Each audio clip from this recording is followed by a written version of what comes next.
São todos bem-vindos ao culto da noite na Igreja Nazareno. Pastora Damares, nós queremos dar a oportunidade da senhora agora. Nós temos acompanhado um pouco do seu trabalho de longe, pelas redes, por aí.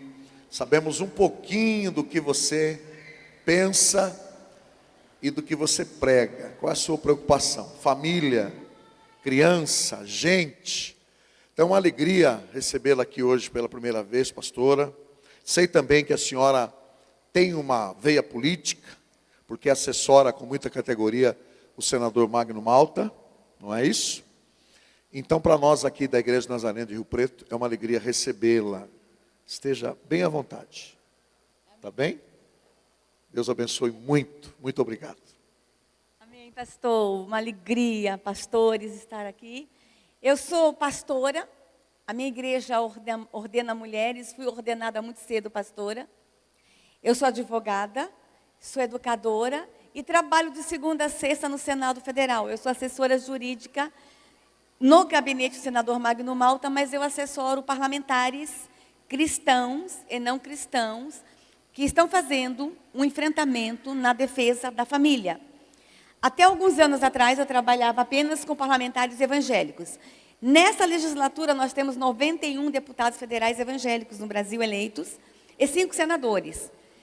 E de 2007 para cá, sentiu-se a necessidade dos parlamentares evangélicos se unir com parlamentares católicos e parlamentares que não têm religião alguma, que não professam fé alguma, para fazer uma frente parlamentar voltada à defesa da família. Irmãos, caiu a ficha no Congresso Nacional. Caiu a ficha, que é a hora do Brasil se levantar em defesa da família. Um pouquinho tarde, mas ainda em tempo. E eu sou assessora desse grupo, o que agrega hoje 208 deputados e senadores na defesa da família. E eu lido com temas ligados à família. Mas além de educadora, de jurista, de estar ali no Congresso Nacional, eu sou pastora. No final de semana eu falo nas igrejas no Brasil e levo para as igrejas, trago para as igrejas informações do que está acontecendo com a nação. E era só um recado meu para a igreja, era um assunto entre eu e a igreja. Mas aí começaram a me filmar, começaram a passar na internet, a passar as mensagens por vídeos, e todo mundo acabou ficando conhecendo o meu trabalho. Algumas pessoas assustadas, algumas pessoas indignadas com a forma como eu falo, como eu trato de alguns temas. É possível que tenha algumas pessoas aqui hoje que acompanham o meu trabalho, que não concordem com a forma como eu falo e do jeito com que eu lido com esses temas. Então, eu vou fazer um acordo com vocês. Quem não concordar com o meu jeito de falar ou com as imagens que eu vou mostrar, está liberado para sair do templo. Não precisa ficar no templo, mas não pode ir embora. Tem que ficar lá atrás de joelho, mas de joelho, orando até eu acabar o culto, e vai ter que voltar para orar aqui comigo no final, ok? Dizem que eu sou uma pastora maluca. É mais ou menos isso, é mais ou menos isso. Alguns pastores, inclusive, acham que eu faço terrorismo com a igreja. Vou dizer para vocês, eu não faço terrorismo com a igreja. Não sou eu que faço terrorismo, são os números que eu mostro. E eu vou fazer isso nessa noite. Tenho andado pelo Brasil, irmãos. E a mensagem que eu tenho levado para a igreja brasileira é a seguinte: o Brasil está doente. Essa é a mensagem que eu tenho levado. Mas eu também continuo dizendo que o Brasil está doente, sim, mas há esperança para a minha nação. Há solução para a minha nação. E a solução é Jesus Cristo. Digo para vocês, irmãos, que eu não desço de nenhum púlpito sem estar com a minha fé renovada, sem a minha esperança renovada, sem a minha certeza renovada de que Jesus Cristo é a esperança para o meu país. E é isso que nós vamos falar. Eu tenho alguns temas que eu lido durante as minhas mensagens. Eu estou desde ontem aqui nessa cidade linda, maravilhosa, acompanhada com o nosso pré-candidato a prefeito, meu querido amigo. Desde ontem que eu estou conversando com a cidade. Em que sentido? Então, ontem eu trabalhei na Igreja Batista o texto da história do menino de Moisés, e conversei com a igreja como tudo aconteceu, em que 5 mulheres foram importantes na história e no nascimento e na vida de Moisés, entre elas 2 parteiras, Sifrá e Puá, Duas parteiras que a igreja nunca fala delas, mas por causa de duas mulheres anônimas, duas mulheres comuns, duas mulheres do povo, é que nós estamos aqui hoje. Nós devemos muito a duas mulheres comuns, a Cifrá e Puá. Elas mudaram a história da humanidade, quando elas não mataram os meninos que Faraó havia mandado matar.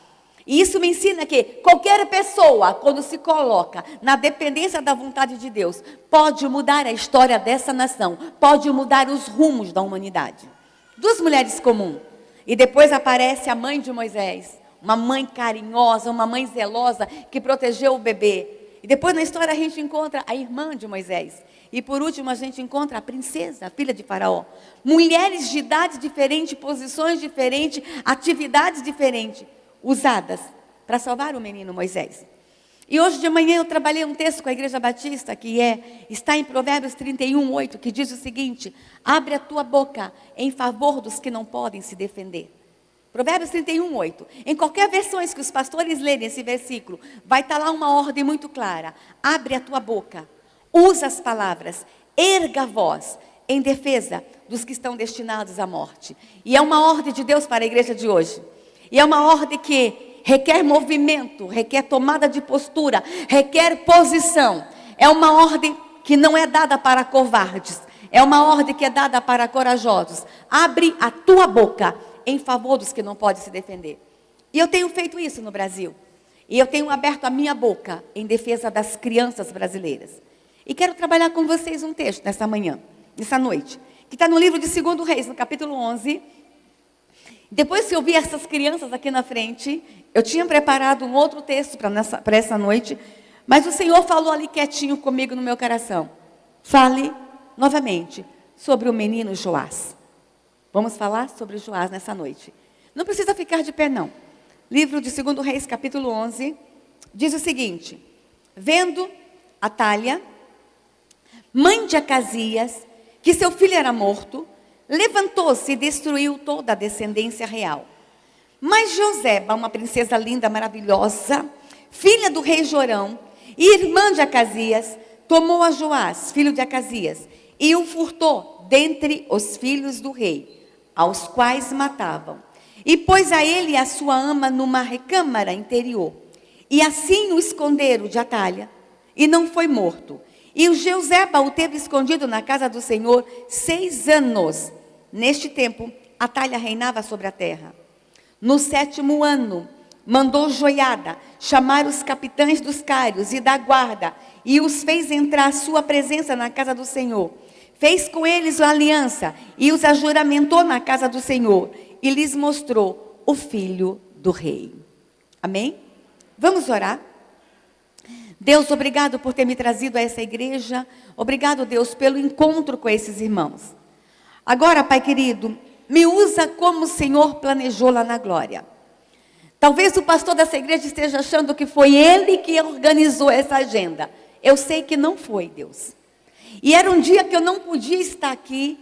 Era um dia que eu não tenho condições alguma de estar nesse templo. E eu estou. Se eu estou, Senhor, agora é contigo. É contigo, Senhor. Me usa do jeito que o Senhor planejou na eternidade. Que o Senhor possa ser usada para falar com essa igreja e com as pessoas que estão nos acompanhando de longe. Senhor, eu sei que talvez há pessoas aqui que têm resistência à minha forma de falar, que têm resistência ao meu ministério. Faz uma coisa, Deus, quebra a resistência agora. Quebra todas as barreiras agora. Que somente o Teu Espírito Santo esteja reinando neste momento, Deus. E me usa como o Senhor quer. Deus, eu vou mostrar aqui no altar imagens que não te agradam, informações que te deixam triste. Me permita, Espírito Santo, nesse lugar que foi consagrado a Ti para adoração, me permita mostrar aqui imagens que não te agradam. Eu preciso fazer isso, Deus, para que os irmãos entendam que é hora da gente se levantar nessa nação. Para que os irmãos entendam que o Senhor está contando com essa igreja. Eu te agradeço em nome de Jesus Cristo. Amém. Vocês conhecem essa história? Eu sou contadora de história infantil. E quando eu conto essa história, pastores, para crianças, eu começo assim. Era uma vez uma rainha malvada e uma princesa corajosa. Eu queria que vocês agora ouvissem essa história como criança. Ok? Vamos tentar ouvir como criança essa história? Quem é a rainha malvada? A rainha Atália. Quem é essa rainha maluca, perversa e malvada? Casada com o rei Jorão. Que casamento é esse? É um casamento feito para unir o reino do norte com o reino do sul. Judá acreditava que esse casamento poderia unir os dois reinos. O povo de Deus colocou a esperança de paz em um casamento político, em uma aliança política. Era uma aliança política, era um casamento político. A primeira lição que o Senhor me ensina nessa história: a igreja não pode colocar sua esperança em alianças políticas. A igreja não pode colocar sua esperança em projetos políticos. A esperança de Judá naquele momento e a esperança de Israel de hoje tem que ser o eterno, o eterno, o eterno. E quem é essa mulher? Filha de Jezabel. Vocês sabem quem é Jezabel? Atália era filha de Jezabel. Imagine o DNA dessa mulher, um DNA duvidoso. Mas Judá apostou numa aliança com o mal. Judá flertou com o mal. Olha aqui, irmãos, nós não podemos flertar com o mal. Nós não podemos ter aliança com o mal. Não podemos subestimar o mal. Não podemos brincar com o mal. E aqui vai um recado para os jovens. Cuidado com o jugo desigual. Tem muitos jovens subestimando isso. Olha aqui, cara, Deus não quebra princípios. Deus não quebra princípios que Ele mesmo instituiu. Cuidado com o jugo desigual. Eu acredito que Judá acreditou ali, vai dar um jeito, nós vamos dar um jeitinho. O mal vai ficar bonzinho depois. Não subestime o mal, não brinque com o mal. E depois não venha chorar. Não se pode flertar com o mal. A rainha Atália está casada com o rei Jorão e ela é a rainha esposa. Aí o rei Jorão morre. Eles têm um filho, Acasias. O rei Acasias sobe o trono e ela continua como rainha mãe, mandando também junto com o filho. Aí o filho Acasias morre. Quando o filho Acasias morre, ela percebe que alguém vai ter que subir ao trono. E ela percebe que pode ser alguém que não seja de sua ligação. E ela não quer entregar o trono. E ela quer se manter no poder. O que ela manda fazer para se manter no poder, Débora? Ela manda matar todos os príncipes e princesas. Eu quero que vocês consigam imaginar que maluca, que perversidade. Para se manter no poder, manda matar todos os herdeiros do trono. Mas ela não estava matando, irmãos, qualquer herdeiro do trono, não. Ela estava matando os seus próprios netos. Alguns dos príncipes e princesas que ela mandou matar eram seus próprios netos. Vocês conseguem imaginar tamanha crueldade? Vocês conseguem imaginar tamanha perversidade? Por poder, mandar matar os seus próprios netos? Agora eu vou lembrar uma coisa para vocês. Não eram apenas os seus próprios netos e príncipes e princesas. Eram os ascendentes de Jesus Cristo, porque Jesus veio da tribo de Judá.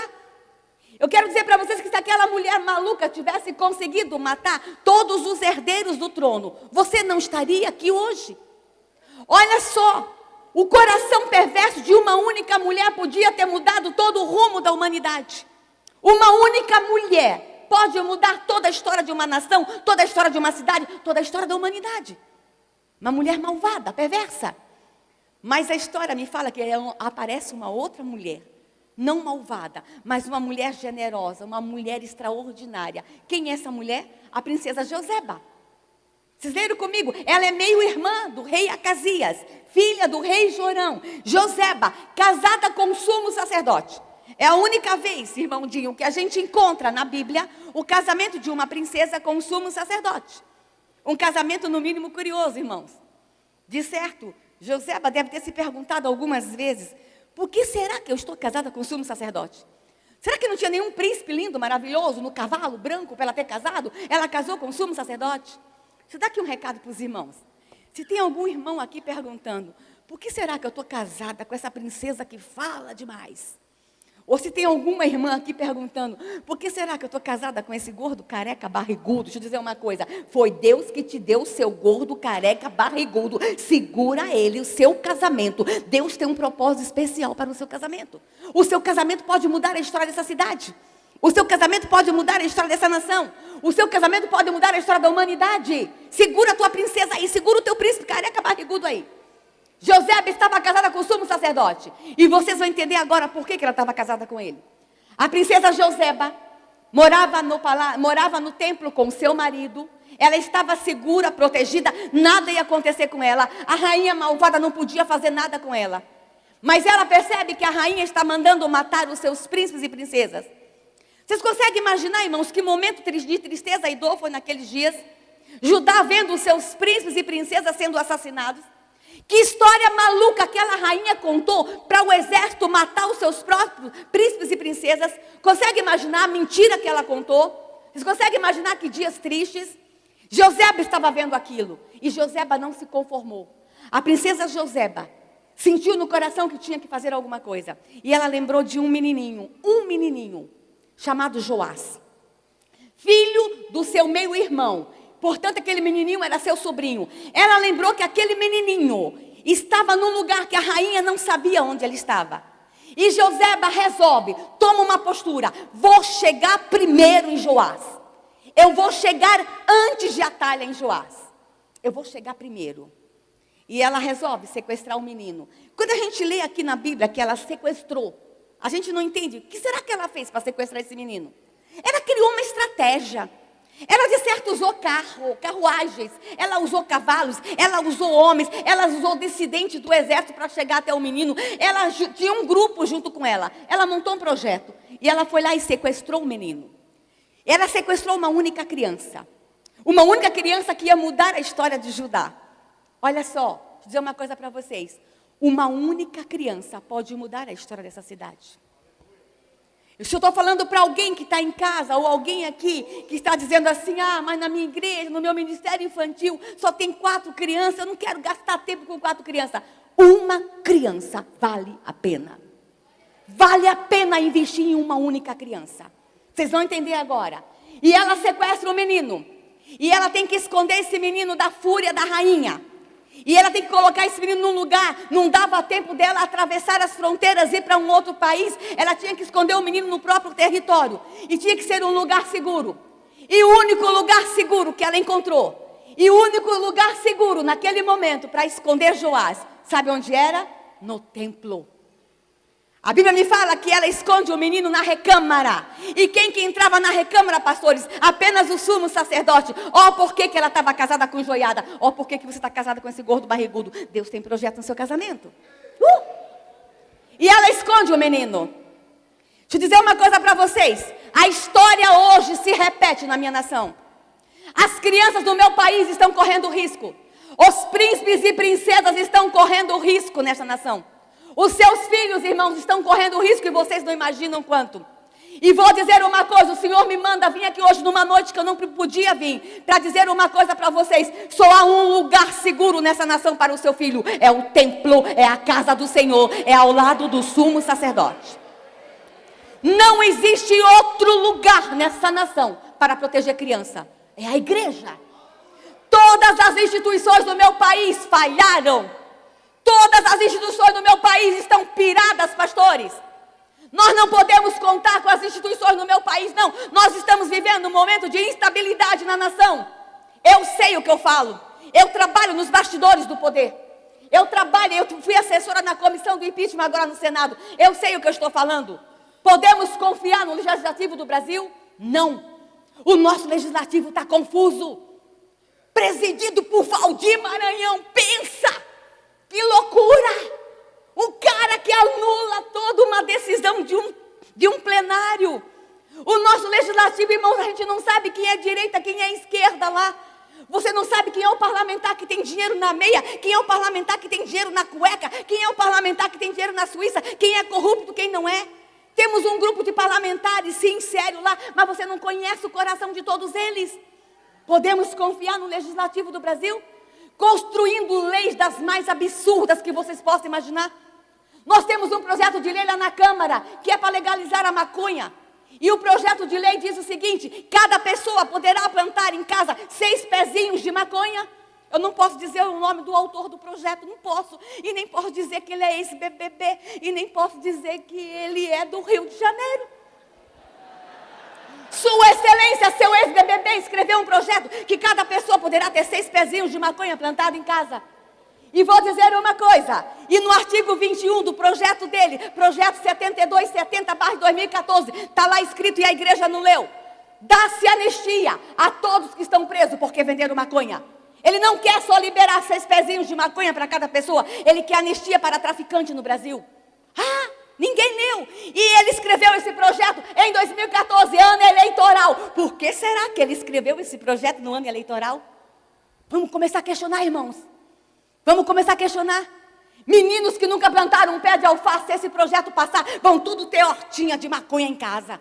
Aí tem crente dizendo assim: pastor, a senhora é radical, deixa o cara liberar o projetinho de lei dele, eu não vou plantar na minha casa. Tu não vai plantar, irmão, mas teu vizinho vai plantar, e teu filho vai na casa do vizinho. Liberar maconha nessa nação não resolve nenhum problema.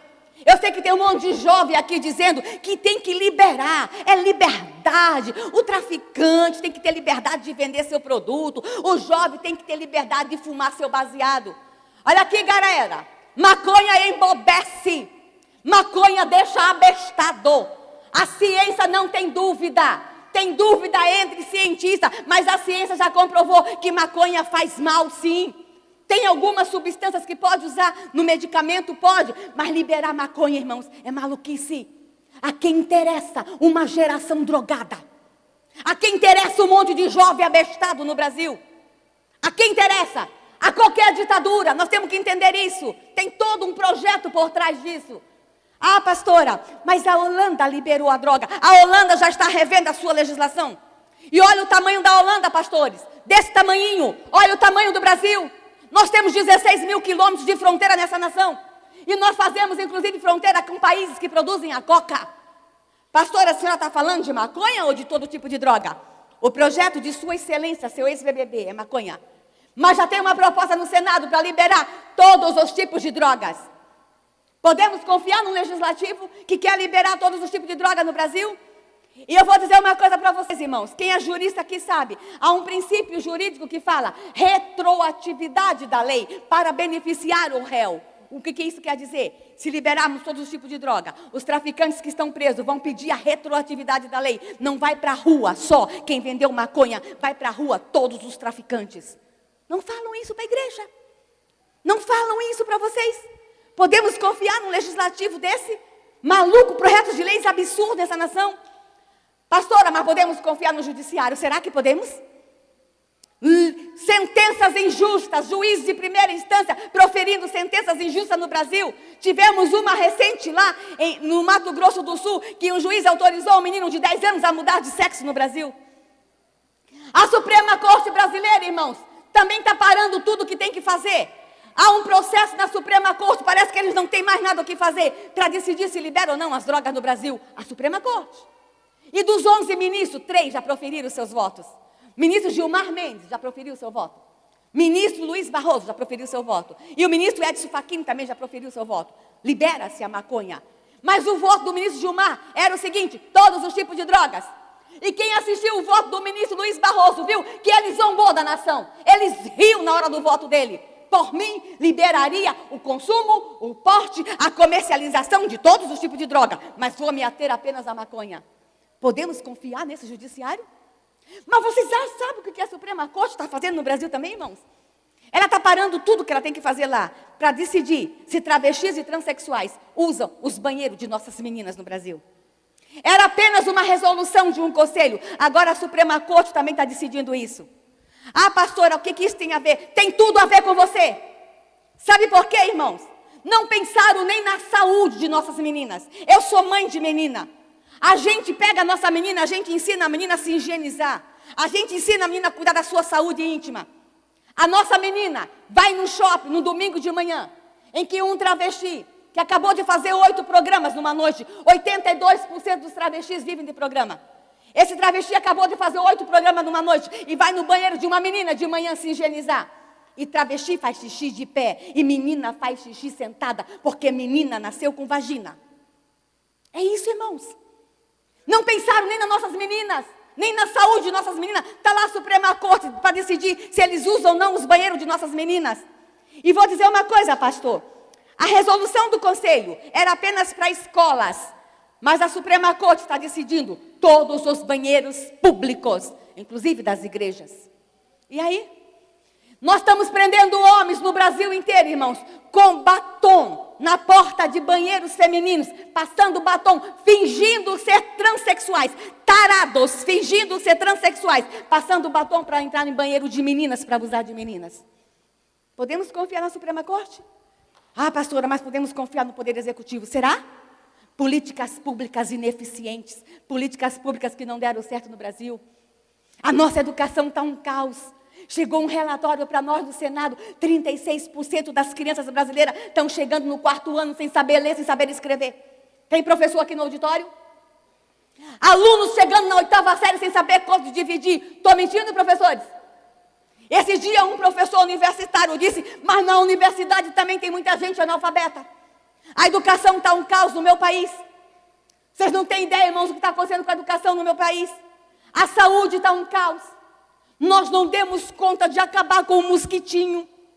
Há 35 anos nós fomos alertados que nós íamos chegar a esse momento que o Aedes aegypti ia aterrorizar essa nação e não fizemos nada. A nação com medo de um mosquitinho, grávidas apavoradas do meu país com medo do Zika vírus. Todas as instituições do meu país faliram. Só tem uma instituição que não pirou. Só tem uma instituição com que as crianças podem contar, é a igreja. As nossas crianças estão correndo risco sim no país. Estão correndo sim. E o lugar de proteger as crianças no Brasil é o templo. É a igreja.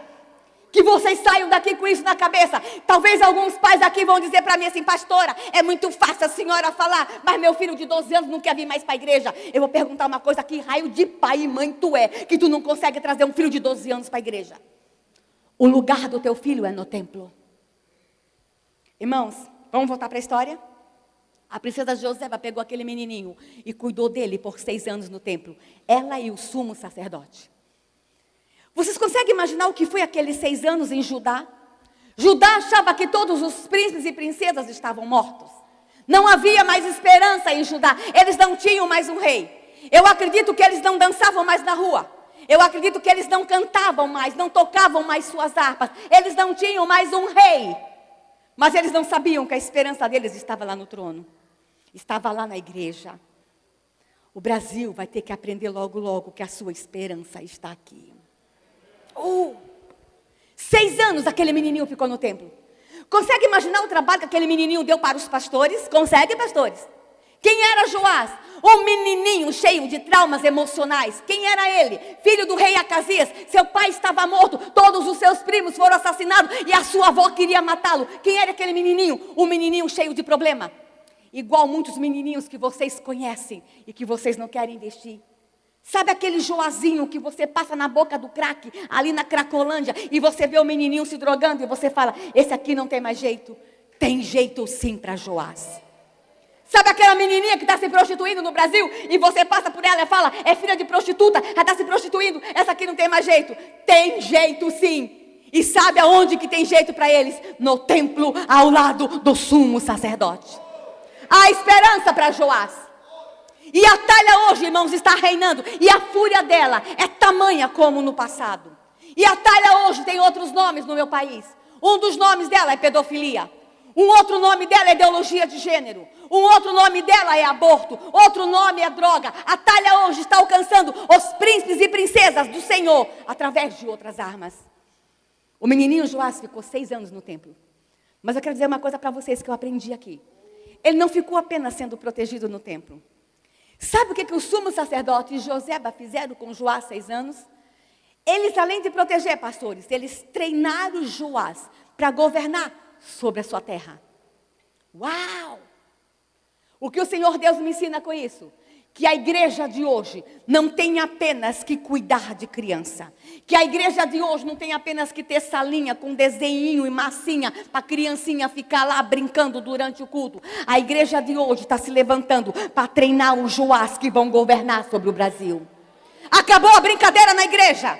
Acabou essa coisa de enrolar a criança na igreja. Deus está levantando a igreja brasileira para treinar os príncipes e princesas que vão governar sobre o Brasil. Chegou a hora de Joás. Chegou a nossa hora. Se tem algum pastor me assistindo pela internet que não está investindo em ministério infantil, pastor, fecha a sua igreja, porque agora é a chegada a hora das crianças. Momento da gente cuidar de Joás, de treinar Joás. 6 anos depois, eu quero que vocês imaginem o seguinte. 6 anos depois, não havia alegria em Judá. Aí o sumo sacerdote Joiada manda chamar os generais do exército e diz o seguinte para eles: venham aqui no templo que eu vou contar uma coisa para vocês. Homens destruídos, homens tristes, eles entram no templo. Quando eu conto essa historinha para a criança, essa é a parte que as crianças mais arregalam os olhos. Arregala os olhos aí. Comece a imaginar como criança. O sumo sacerdote manda chamar o general do exército, os capitães, e fala assim para eles: eu tenho uma coisa para mostrar para vocês. Aí o sumo sacerdote vai lá atrás, pega o menino Joás grande, traz o menino Joás e diz para o exército: há um rei em Israel. Vocês conseguem imaginar esse encontro? Vocês conseguem imaginar a cara dos generais do exército? Conseguem imaginar a cara daqueles homens que achavam que todos os príncipes estavam mortos? Conseguem imaginar a alegria nascendo no coração deles? A esperança nascendo no coração deles? Conseguem imaginar? Eu acredito, pastor, que todos eles se ajoelharam diante de Joás. Eles choraram, pediram perdão a Joás. A história vai se repetir logo, logo no Brasil. Quando todos olharem para essa nação, como eu olho às vezes, e ver essa nação que vai ser governada por um monte de meninas erotizadas, filhos dos bailes funk, filhos de craqueiro. Quando toda essa nação achar que todos os meninos foram tocados por pedófilos. Quando essa nação achar que todos os meninos já fumaram baseado, ou já se prostituíram, ou já se venderam. Quando todos nessa nação achar que todas as crianças estão confusas na sua identidade sexual, meninos estão achando que não nasceram meninos, e meninas estão achando que não nasceram meninas. Quando essa nação achar que não há mais esperança, alguém vai abrir a porta da igreja e vai mostrar o Joás que nós estávamos cuidando. E a esperança vai nascer sobre a minha terra. E alguém vai perguntar: uau! Aonde estava essa menina que não foi abusada? Aonde estava essa menina que não está erotizada? Aonde estava esse menino que não estava usando droga? E a imprensa vai dizer: estava na igreja Nazareno, estava no templo, sendo cuidado no templo. É a nossa hora, pastor. É a nossa hora, ministério infantil. Irmãs do ministério infantil, vocês estão aí cuidando de Joás. É a hora da igreja. Vou dizer uma coisa para vocês, irmãos. Joseba, quando ela resolveu sequestrar o menino, ela podia muito bem ter ficado quietinha na sua casa, tomando seu banho de leite de cabra, ficando linda para seu marido. Mas ela sai da sua zona de conforto. Ela sai da sua zona de segurança, ela coloca a sua vida por amor a um menino. Joseba chegou antes em Joás que Atalha. Ela chegou primeiro. Eu vim aqui dizer uma coisa para vocês.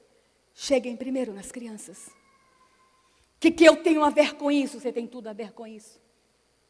Eu quero que vocês saiam daqui hoje dizendo o seguinte: eu vou chegar primeiro no meu filho. Eu vou chegar primeiro nas crianças da minha rua. Eu vou chegar primeiro nas crianças da minha escola. Chegue primeiro. As crianças estão correndo risco no meu país, irmãos. Eu vou mostrar isso para vocês com algumas imagens, por favor. Podemos começar a projetar. A minha nação está confusa. A minha nação está maluca. E eu quero trazer para vocês aqui o mapa da violência contra a criança, para vocês verem como o Joás está correndo risco no meu país. Pode passar. O Brasil, irmãos, a população infantil no Brasil é quase 1/3 de toda a população infantil da América Latina e do Caribe. A maioria das crianças dessa região estão aqui no Brasil. Portanto, tudo que acontece no Brasil reflete nas demais nações. Portanto, todas as políticas de erotização de criança, o laboratório é o Brasil.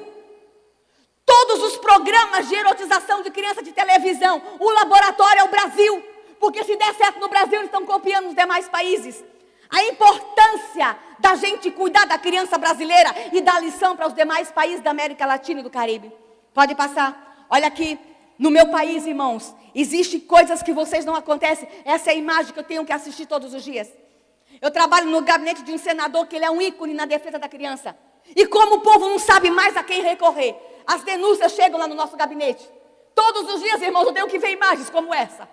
São imagens através de vídeo, imagens através de foto. Tem dia que eu vou para casa doente. Me dói aqui, pastora, me dói o corpo de ter que assistir cenas do meu país. de crianças sendo machucadas, crianças sendo violentadas, crianças sendo abusadas. Eu tenho que assistir para fazer relatórios para mandar para o Ministério Público. Essa é uma nação que machuca a criança. Enquanto vocês estão sentados aqui no conforto dessa igreja, tem criança nessa cidade agora sendo abusada sexualmente. Tem criança nessa cidade agora sendo levado para as drogas. Tem criança nessa cidade agora apanhando de forma indevida. Pode passar. Meu país, a Unesco divulgou um relatório. É a 4ª nação do mundo que mais mata crianças e adolescentes. Eu não quero ter esse número na minha história. Eu não quero, irmãos, mais ficar sustentando esse recorde. A 4ª nação do mundo que mais mata crianças e adolescentes, segundo a Unesco. Irmãos, nós matamos mais que o Iraque. É mais seguro você criar o seu filho no Iraque, que está sempre em conflito armado, do que no Brasil? Como é que pode? É mais seguro criar nossos filhos em países que estão em guerra do que no Brasil? Eu tenho um sonho, irmãos. Eu tenho um sonho, por isso que me chamam de pastora maluca, mas eu sou alimentada por esse sonho, por essa esperança, que um dia eu vou voltar na igreja Nazareno, aqui de São José do Rio Preto, e eu vou projetar ali que a Unesco teve que se render. O Brasil é o primeiro país do mundo a cuidar de criança. Eu acredito nisso, e é isso que me move. Eu acredito numa nação que nós vamos nos levantar e nós vamos proteger Joás da fúria de Atalha. Olha ali, irmãos. Em 30 anos, matamos mais de 860 mil crianças no Brasil, quase que toda a população do estado de Roraima. Olha lá, no Brasil, as crianças são as mais estressadas do mundo. Como é que pode um país que tem sol, um país que tem litoral, um país que tem uma fauna linda, um país que tem uma flora perfeita, a floresta mais linda do mundo está aqui, o litoral mais lindo do mundo está aqui, um país que o povo sabe jogar futebol, um país que o povo sabe sambar, as crianças são as mais estressadas do mundo. Tem alguma coisa errada com essa nação. E eu vou contar o que está errado. Olha aqui, sou pastora do Reteté, eu vou falar agora como pastora do Reteté. Escuta aqui. O alvo de Atalha são os herdeiros do trono, ok? O alvo de Atalha são as crianças, filhos dos irmãos evangélicos. O alvo de Atalha são as crianças cristãs. Sabe por quê? Porque Satanás sabe que essa nação aqui é diferente. Irmãos, eu vou contar uma coisa que não contam para vocês. Sabe aquela historinha que nos contam na escola? Que as caravelas saíram lá da Europa, que Pedro Álvares Cabral ia para a Índia. Olha só, ia para a Índia, parou aqui no Brasil, se perdeu? Se perdeu nada, irmãos. O Espírito Santo de Deus soprou aquelas caravelas, porque Deus queria fazer nascer aqui nessa terra uma nação diferente, uma mistura de cor, uma mistura de raça, um povo valente, um povo corajoso. Deus queria fazer aqui nascer uma nação que iria abençoar todas as nações. E a rainha Atalha sabe disso, Satanás sabe disso. E como é que ela faz? Vou pegar as crianças dessa nação, eu vou destruir as crianças dessa nação. E ela está fazendo isso, irmãos, e o alvo tem sido nossos príncipes e princesas. Levante-se, igreja, proteja os príncipes e princesas dessa nação. Olha aqui, pode passar. O estado que mais mata crianças e adolescentes no Brasil é Alagoas. Olha lá o número de crianças que são assassinadas em Alagoas. Agora o estado que mais protege crianças e adolescentes, pastores. Isso aqui é para vocês, pastores. É o Piauí. Que lindo para o Piauí. Mas olha aqui, pastores. É o estado que menos tem igreja evangélica. O estado que menos tem igreja evangélica, que mais protege crianças e adolescentes? Será que não vamos ter que rever o nosso papel de igreja nesse país? Olha aqui, irmãos. Em João 21, está lá escrito qual é a missão da igreja evangélica. Vamos ler. Não abre não. Vamos aqui ler comigo, aqui. Bora aqui. Quando Jesus Cristo se encontrou com Pedro, depois da ressurreição. Pedro havia ressuscitado. Pedro havia negado Jesus por 3 vezes. Lembram disso? Aí Pedro se encontra com Jesus lá na beira do rio. Né, pastor? Tem um pastor de criança aqui que gosta disso. Ok? Jesus Cristo comeu um peixinho com Pedro. Assaram um peixinho ali. E Jesus Cristo olhava para Pedro, mas Pedro não olhava para Jesus de vergonha. Aí Jesus Cristo olha para Pedro e fala: Pedro, tu me amas? João 21. Pedro, envergonhado, fala: sim, Senhor, eu te amo. E o que Jesus Cristo diz para ele? Apacenta. Como é que foi, irmãos? Apacenta. Não foi ovelha, igreja, leia. João 21, a primeira vez, Jesus Cristo olha para Pedro, pastores, e fala: apacenta os meus cordeiros. Em qualquer versão que vocês lerem a Bíblia, vocês vão encontrar que a primeira vez Jesus Cristo disse para Pedro: apacenta os meus cordeiros. Para quem não sabe, cordeiro é filhote de ovelha. Portanto, a primeira missão da igreja é criança, é criança, é criança. Oh Deus, eu estou numa igreja, eu conheço essa denominação, eu ando pelo Brasil pregando na Nazareno. É uma igreja que ama cordeiro. Mas eu vou em muitas igrejas no Brasil que não está nem aí para cordeiro, só quer saber de ovelha, porque cordeiro não dá dízimo e não dá oferta. Apacenta os meus cordeiros, igreja. Olha aqui, Piauí, o estado que menos tem igreja, é o que mais protege criança. Tem alguma coisa errada com o nosso papel como igreja no Brasil. Pode passar. Olha aqui, irmãos. O mapa da violência me assusta e tem todas as modalidades de violência. Hoje de manhã na Igreja Batista eu falei um monte de modalidade. Inclusive eu quero deixar com o Ministério Infantil os slides que eu usei lá hoje de manhã. Mas há uma violência no Brasil que me preocupa muito com relação à criança. Joás está correndo risco no meu país, através de uma violência silenciosa. Uma violência que a gente não escuta o grito da criança. Uma violência chamada aborto. Pode passar. No meu país estão querendo legalizar o aborto de qualquer jeito, irmãos. A legislação brasileira já não criminaliza a mulher. No caso de estupro, se a mulher engravidar, no caso de estupro, ela já pode abortar, que ela não é criminalizada. No caso de risco de vida para a mãe, também já é permitido o aborto no Brasil. A mãe não é criminalizada. E agora a Suprema Corte, os ministros, decidiram que no Brasil também pode abortar crianças com anencefalia. Sabe sobre qual é o argumento? O bebezinho com anencefalia só vai viver 15 minutos, então vamos abortar antes. Mães e pais que estão aqui, quantos eu te amo pode se dizer para um bebê durante 15 minutos? Quantos eu te amo, quantos abraços você pode dar num bebezinho 15 minutos? E a Suprema Corte disse: mata as crianças com anencefalia, porque vão viver apenas 15 minutos. Que essa história fique no nosso coração. Tem uma mãe que abortou um bebezinho com anencefalia, ela se arrepende até hoje. Poderia ter vivido apenas 15 minutos. Irmãos, eu não gerei, eu não tive filhos biológicos. Ninguém queria casar comigo, eu não sei porquê, irmãos, eu era tão bonitinha. E ninguém quis casar comigo, eu casei muito tarde, não consegui engravidar. Mas eu digo uma coisa para vocês, eu daria a minha vida por ser mãe 15 minutos. Mas nessa nação se mata criancinhas com anencefalia. Mas agora não querem apenas nesses 3 casos, querem liberar o aborto em todas as situações. O projeto de lei mais antigo que tramitou na Câmara é aquele, 1135/91, escrito por um deputado do estado de São Paulo. Conheçam a proposta e a posição dos seus políticos com relação ao aborto. Vocês estão elegendo um monte de deputados que estão indo lá defender aborto no Brasil. E eles contam um monte de historinha para defender o aborto no Brasil. Sabe qual é a historinha que a Thalia está contando no Brasil para a gente liberar o aborto? Ela está dizendo aí, irmãos, que nós temos que liberar o aborto no Brasil porque é uma questão de saúde pública. Que morre muitas mulheres no Brasil por causa do aborto. Mentira. Dizem até que morrem 1 milhão de mulheres no Brasil por causa do aborto. Mentira. A Thalia é mentirosa. Não morre 1 milhão de mulheres no Brasil por causa de aborto. Olha aqui, igreja. Morre no Brasil, segundo dados do Ministério da Saúde, 197 mil pessoas por câncer por ano. E todos vocês conhecem alguém que morreu de câncer? E cadê 1 milhão de mulheres que morrem por causa de aborto? Quantas mulheres vocês conhecem ou conheceram que morreram por causa do aborto? Não existe isso. O próprio site do Ministério da Saúde está lá no site do DataSUS. Morreram no Brasil o ano passado 69 mulheres por curetagem. Aí eles multiplicam isso para 1 milhão. Manipulam dados, manipulam estatística, manipulam informação, contam historinhas mentirosas no Brasil para liberar o aborto.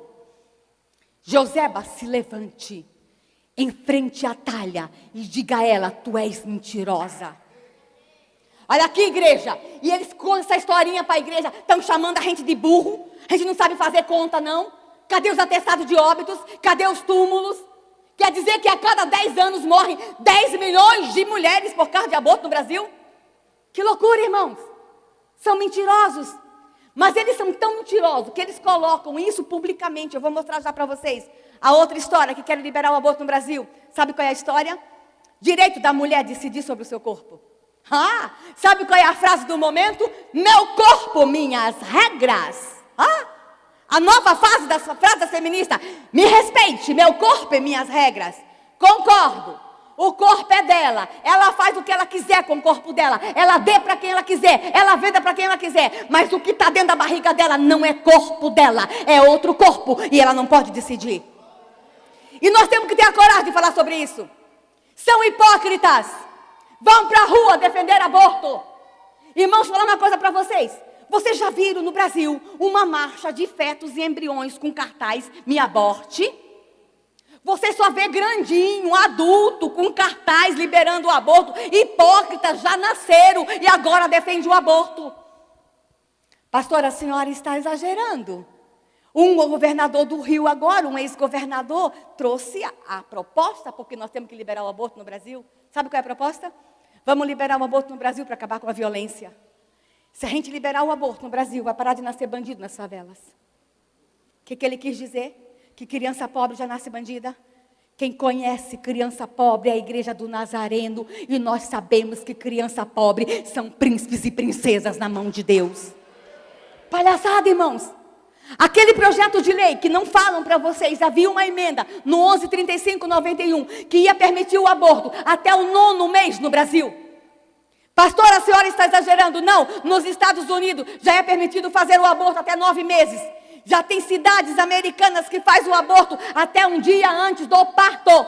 Leiam, irmãos. Assistam uma imagem. Eu vi a imagem de um bebezinho de 8 meses sendo abortado. É horrorosa. E a legislação lá diz o seguinte: o bebê tem que morrer na barriga da mãe para ser aborto. Se morrer fora é assassinato. Então o médico aborteiro tem que fazer com que a criança morra na barriga para ser aborto. Ele aplica a injeção. Espera a injeção fazer efeito. Mas ele toma todos os cuidados para ver se o bebê morreu na barriga, porque ele não quer ir para a cadeia como assassinato. Aí ele tira apenas a cabecinha do útero da mãe. E ele tem que escutar. Se ainda houver batimento cardíaco, ele corta essa veia da criança com o corpo no útero, para que morra dentro do útero. É aborto ou é assassinato? Aí, irmãos, nós conseguimos arquivar aquele projeto em dezembro de 2011. E vocês não têm ideia da loucura que foi. Um dia eu venho aqui só contar para vocês os milagres que foi para a gente segurar aquele projeto, o 1135/91 por 20 anos. As estratégias de guerra. O que Jeosebas fizeram para que aquele projeto não fosse aprovado. Vocês não têm ideia de tudo que aconteceu. 20 anos por causa daquele projeto. Arquivamos em dezembro de 2011. Julho de 2012, a palhaçada voltou lá no Senado através do PLS 236. Só que no Senado não era mais 9 meses. Senadores começaram a dizer que era até o 3º mês. Porque eles disseram que até o 3º mês não tem vida na barriga da mãe. Senadores começaram a dizer, e cientistas e alguns médicos, que até o 3º mês não tem vida na barriga da mãe. É uma sementinha. E alguns até diziam, como as irmãzinhas do passado falavam, é um carocinho de feijão. Não há vida na barriga da mãe até o 3º mês. Para minha tristeza, irmãos, tem crente que fala a mesma coisa. Tem pastor que fala isso. Deixa eu dizer uma coisa que eu falo em tudo que é igreja. Se tem algum crente aqui no auditório, ou que está me assistindo, que acredita que até o 3º mês não tem vida na barriga da mãe, que temos que liberar o aborto, rasga a tua Bíblia, porque na minha está escrito, quando eu era uma substância informe, o Senhor já me conhecia e já me chamava pelo nome. Aborto não é só pecado, não é só crime. Aborto é violência contra a criança. Não querem falar isso para vocês, não querem falar que o feto sente dor. Há um filme chamado Grito Silencioso, assista esse filme, irmãos. É o abortamento de um bebê de 3 meses. Passe aqui na igreja, pastor.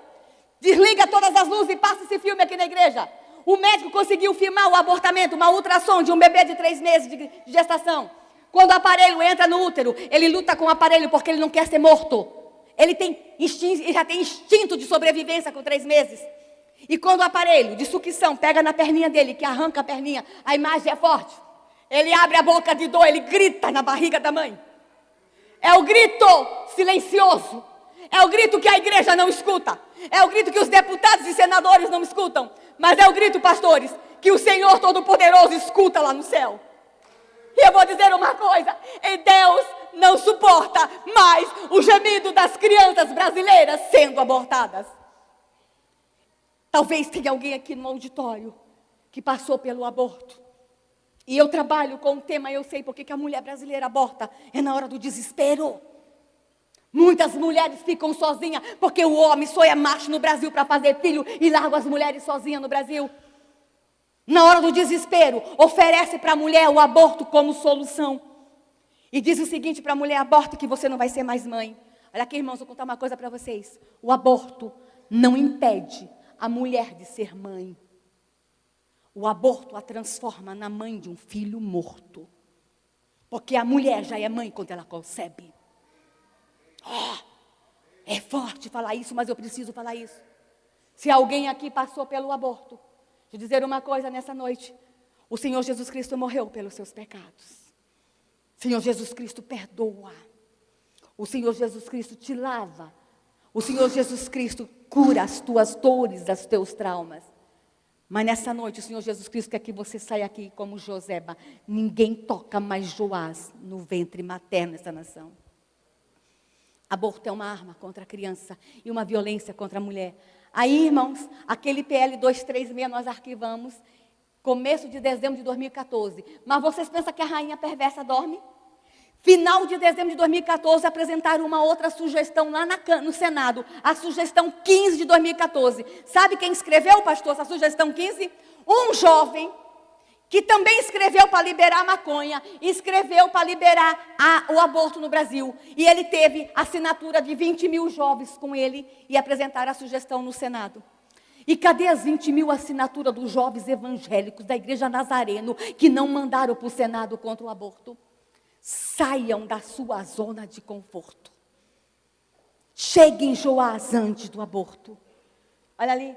Aí aquela proposta está no Senado e agora apareceu uma lá na Câmara, que eu não posso falar o nome do autor do projeto, nem falar que ele é ex-BBB. Leiam o projeto de Sua Excelência do Aborto 882-2015. Leiam, irmãos. O homem entende de tudo. Ele entende de tudo. De droga, de aborto.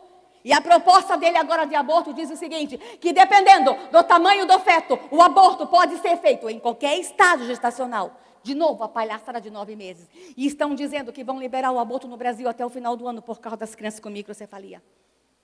Mas nós estamos mandando um recado para eles. Vocês que pensam, Joseba está se levantando nessa terra. Pode passar. São tão mentirosos, pastores. Pode passar a imagem. Pode passar. São tão mentirosos que nós temos uma parlamentar que colocou no Facebook dela, agora em agosto, olha que ela colocou lá, que no Brasil morre por ano 1 milhão de mulheres por causa do aborto. Uma parlamentar que é médica, que tem um compromisso com a verdade, colocando no Face dela, que no Brasil morre por ano 1 milhão de mulheres por causa de aborto. Eles não têm vergonha de mentir, pastor. Aí quando a gente foi para cima, ela mudou, que é 1 milhão por ano no mundo. Vamos desmascarar a talha dessa nação. Pode passar, continua. Pode passar. A questão do aborto, irmãos, estão falando para os seus filhos de aborto. Estão falando na escola cada vez mais cedo. Olha uma questão de prova aqui, do 7º ano que a gente pegou. Olha essa questão de prova. Presta atenção. Olha lá. Um bebê recém-nascido é lançado verticalmente para cima pelo seu desnaturado papai. O bebê atinge a altura de 80 metros. Determine a velocidade de lançamento. Não tinha mais nada que o papai jogar para cima. Tinha que ser um bebê. Banalização da vida, irmãos. Banalização da vida.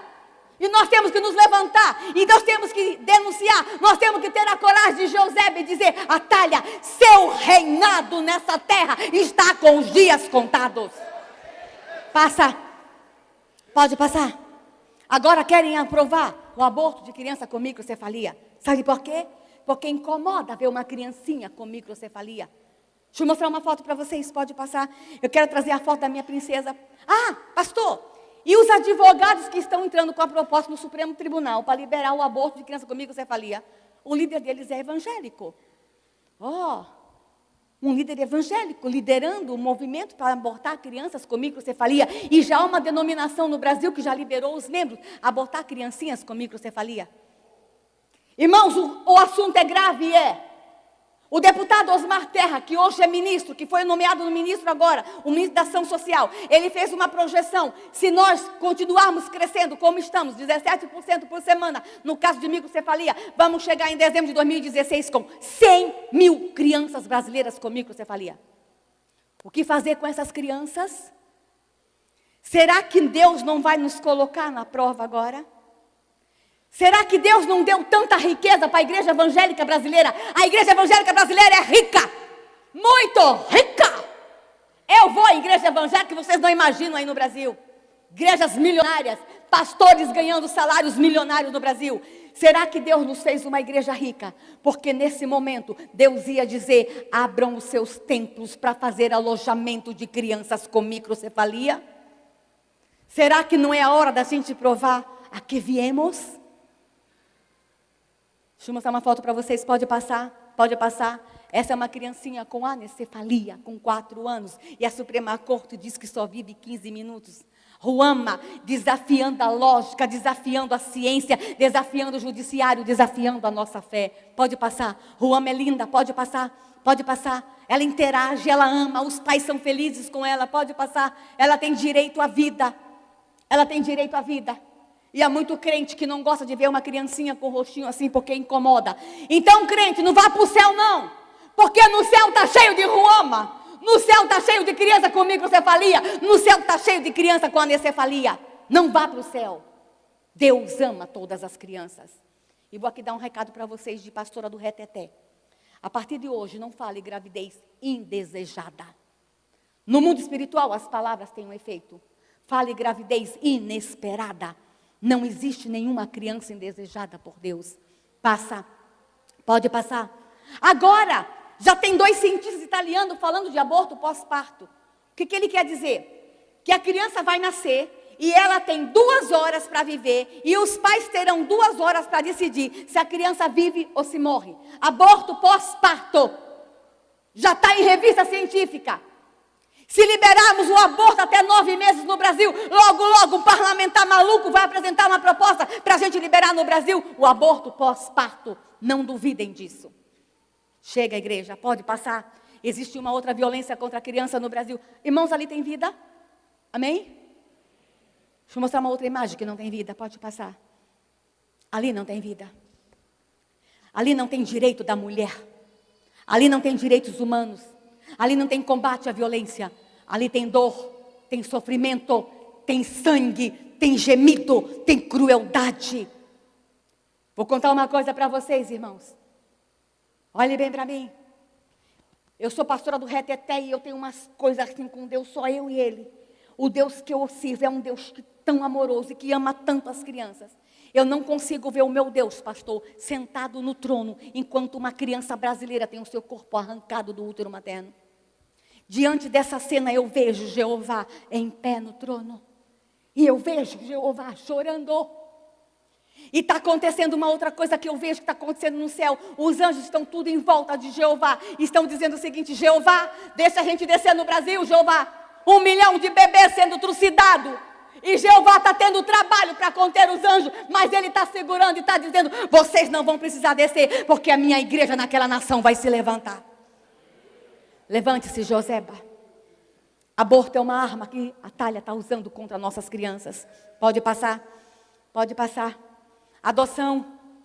Não gostam que eu fale do tema de adoção porque incomoda, porque choca. Mas eu preciso falar, irmãos. A igreja evangélica precisa ter a cultura de adotar. Porque a igreja evangélica vai para a rua dizer que gay não pode adotar, mas está largando as crianças nos abrigos. E eu preciso falar sobre isso. Inclusive eu vejo a igreja evangélica no Natal fazendo campanha para levar presente para a criança no abrigo. Criança em abrigo não quer brinquedo. Criança de abrigo quer família, quer papai, quer mamãe. Quem sabe eu vim aqui hoje porque alguém estava na dúvida se que podia ou não, se queria ou não adotar. E Deus precisava te responder. Olha aqui, eu sou a resposta de Deus. Deus mandou uma pastora maluca para te dizer: adote, adote, adote. Passa. Olha aqui, pastor. Fala-se de aborto, mas não se fala de adoção no Brasil. Estamos, inclusive, irmãos, mudando a lei de adoção. Porque tem muitos casais ficando anos na fila de adoção. Nós vamos mudar a lei de adoção no Brasil. Nós vamos facilitar a adoção para os casais que amam crianças no Brasil. Pode passar. Olha aqui. Nós temos 36 mil crianças em abrigos no Brasil. Nós temos muitos abrigos sérios, irmãos. Mas nós temos abrigos que não é sério. Nós recebemos imagens de tortura de crianças em abrigo lá no Senado. Uma das imagens que mais me chocou. O dono de um abrigo alugava crianças por R$20. Para que pedófilos pulassem o muro. Ele fingia que não via. E fosse no alojamento se masturbar na boca das crianças. Em abrigos no Brasil. Crianças no abrigo sofrem. E aqueles abrigos, mesmo aquele que não aceita a tortura, que cuida. A criança, quando vai dormir de noite, ela quer um colo. Ela quer uma mãe. Ela quer um pai. Igreja, a gente tem que entender que as crianças estão abandonadas no meu país. Pode passar.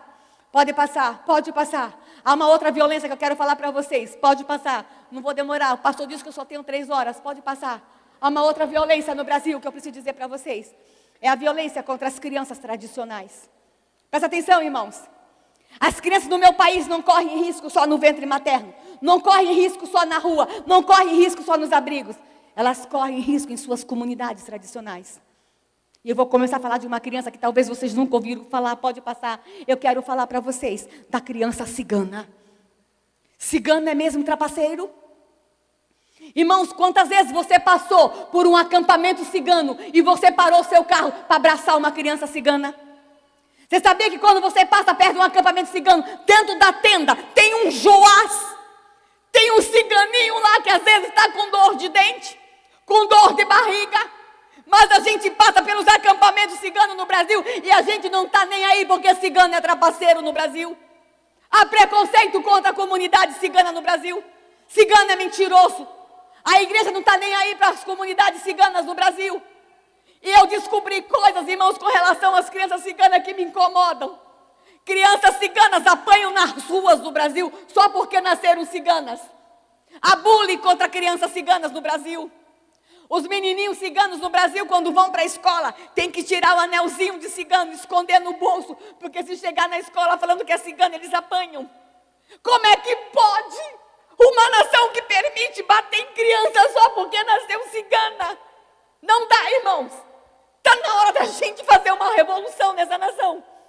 Dentro de uma tenda cigana pode estar Joás, que vai levar essa nação aos pés de Jesus Cristo. Criança cigana é criança. Nós fizemos agora, irmãos, um vídeo. Eu queria que vocês assistissem na internet. Não vou ter tempo de passar. O nome do vídeo é Sou Cigano, Sou Brasileiro, Não Sou Trapaceiro. Pegamos crianças ciganas evangélicas. Evangélicas? Sim. 86% dos ciganos no Brasil são cristãos.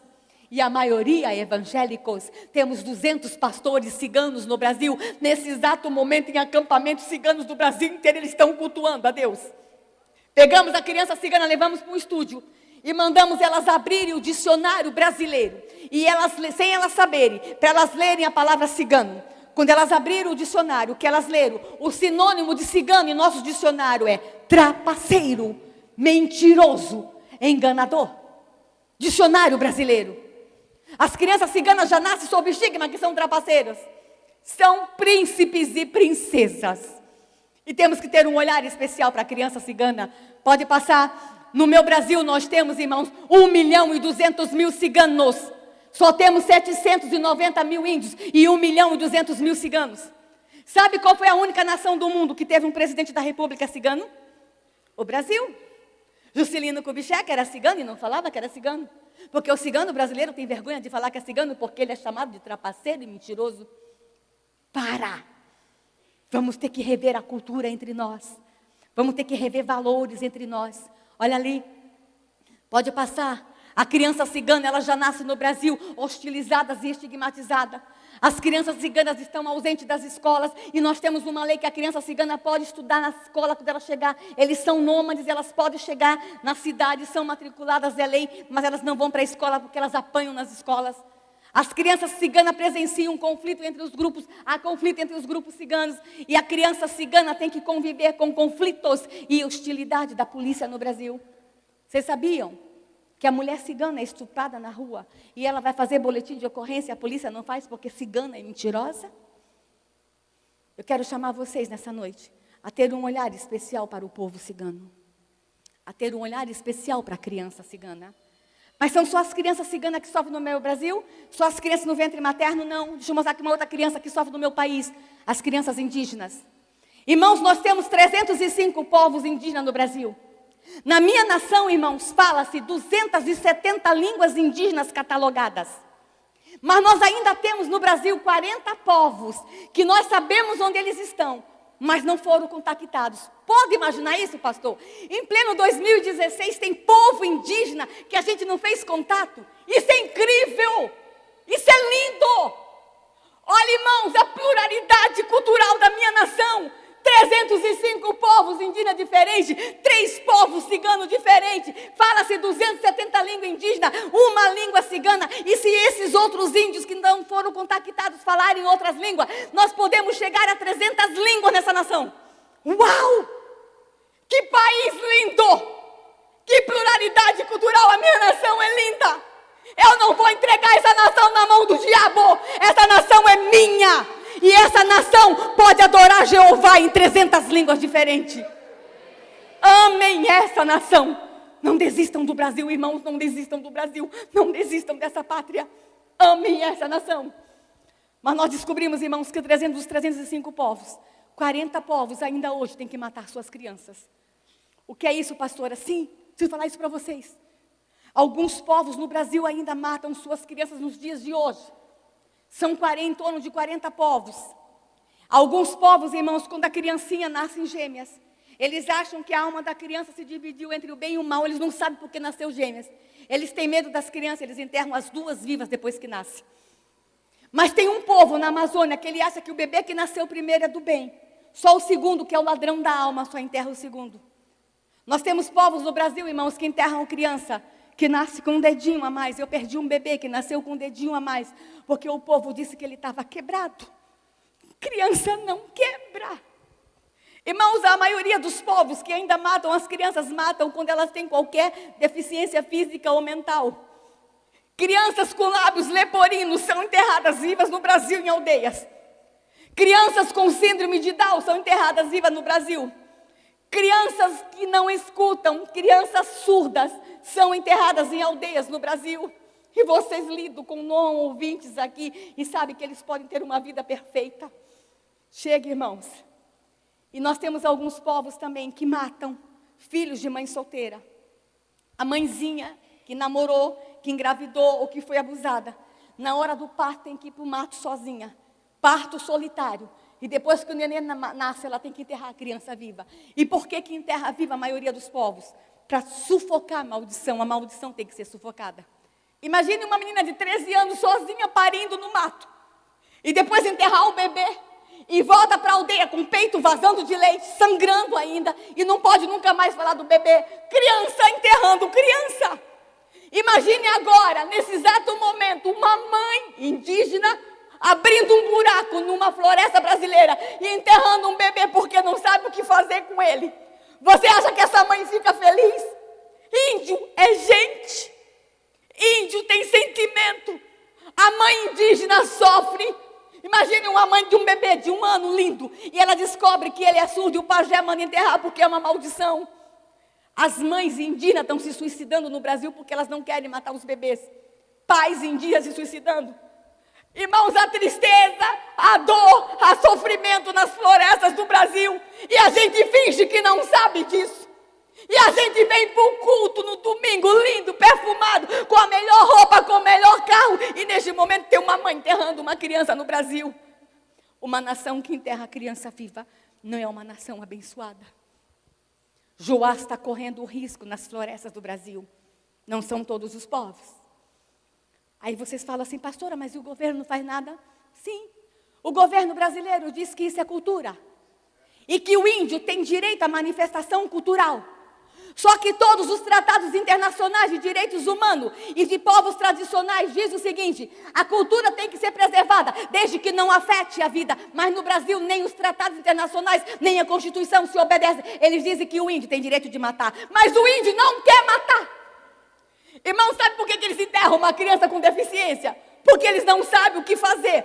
E eles enterram para a criança não sofrer. Mães enterrando bebês por amor. Como é que eu posso permitir na minha nação uma mãe matar um filho por amor? Eu não estou falando de 1900 e bolinha. Eu não estou falando da África. Eu estou falando de Brasil.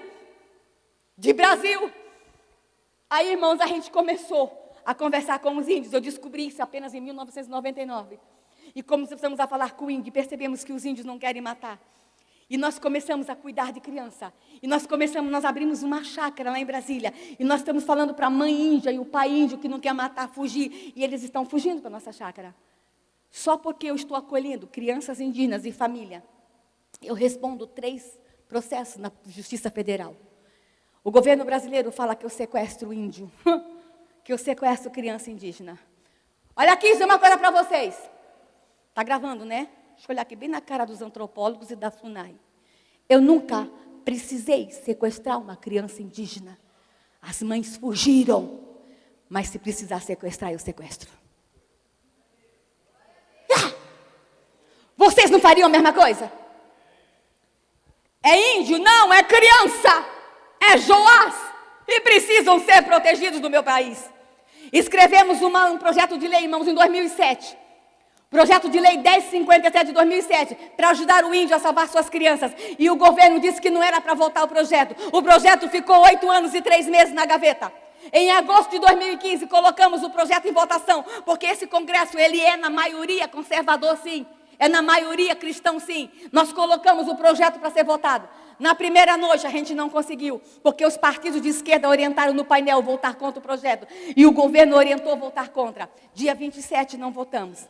Mas no dia 28, nós resolvemos fazer o seguinte: levamos um monte de missionário indígena para o plenário. Ficaram tudo na galeria. Um monte de criança indígena que a gente salvou, todas com a mão erguida, orando. E quando colocamos o projeto para ser votado, o governo dizendo: não, isso é cultura, não podemos nos meter na cultura do índio. Um governo que manda dinheiro para a África para combater a mutilação de meninas. Lá é cultura, lá a gente pode se meter. Um governo que, quando aquela mulher seria apedrejada no Irã, e eles ofereceram o asilo político porque ela adulterou, ela seria apedrejada. Lá também não é cultura? A gente pode se meter na cultura do povo lá e não pode ajudar os nossos índios? Hipocrisia! Mas vou dizer uma coisa para vocês, é espiritual também. A morte de criança indígena, o presidente da... Eu não podia falar, eu era proibida.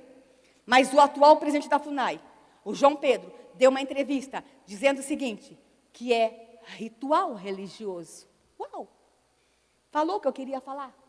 Tem uma explicação espiritual nessa história. Entenderam? E nós vamos ter que nos levantar espiritualmente com relação a essa história. Aí nós aprovamos, irmão, o projeto, dia 28 de agosto agora. E se esse projeto passar no Senado, vai se transformar na Lei Moadi, em homenagem a essa índia que salvou o seu filhinha. Pode passar. Havia presente no plenário, pastor, 454 deputados, mais o presidente Eduardo Cunha. E na hora que abriu o painel, todo mundo dizendo que não era para votar, na hora que abriu o painel para a honra e glória do Senhor, 361 deputados aprovaram a lei. E agora está no Senado. E eles estão dizendo que não vai passar no Senado, mas nós estamos dizendo, vai passar no Senado. Criança indígena não morre mais no meu país. Pode passar. Olha ali. Volta assim. Dos 83 que votaram contra, tem alguns de São Paulo. Procure saber o nome deles, tá? Irmãos, e os milagres estão acontecendo. Eu estou acabando. Meus milagres têm rosto. Meus milagres têm nariz. Meus milagres têm cabelo. Meus milagres fazem xixi, faz cocô, quer ver? Olha aquele milagre ali. Iganani. Quando ela nasceu com uma pequena paralisia cerebral, uma mãozinha torta, a perninha torta. Aí o pajé mandou a Moadi enterrar Iganani. Eu posso mostrar essa foto, porque tem matéria sobre essa foto. Tem muitas histórias sobre Iganani e Moadi, muita matéria. Aí a Moadi não quis enterrar Iganani, fugiu para a base da Jucum, caminhou 20 horas na floresta e pediu socorro. Aí os missionários pediram socorro para a FUNASA que cuidava da saúde indígena, e a FUNAI cuidava da cultura. Aí a FUNAI descobriu que a FUNASA estava cuidando, a FUNAI denunciou a FUNASA. No Brasil os órgãos um denuncia o outro. Aí deu Polícia Federal, saiu no Fantástico, que os missionários estavam sequestrando uma índia e sua filhinha, e foi uma confusão. Deu Polícia Federal, deu Ministério Público Federal. O representante do Ministério Público Federal foi numa reunião e disse o seguinte para Moadi, na maior confusão: Moadi, a sua filha nunca vai subir numa árvore, a sua filha nunca vai caçar, a sua filha nunca vai pescar. Por que você não mata a sua filha? Representante do Ministério Público Federal. Sabe o que ela disse para o cara? Porque é minha filha e eu amo. Moadi está criando Iganani, pode passar. Iganani está morando com a gente em Brasília, está com 10 para 11 anos. A Iganani, para a raiva da FUNAI e dos antropólogos que defendem o relativismo cultural, está no 5º ano, está lendo, está escrevendo, e a Iganani está assim lendo a Bíblia. Linda! Tem direito à vida. Não é porque nasceu na floresta, tem a mãozinha torta, a perninha torta, que nós vamos dizer mate. É Joás.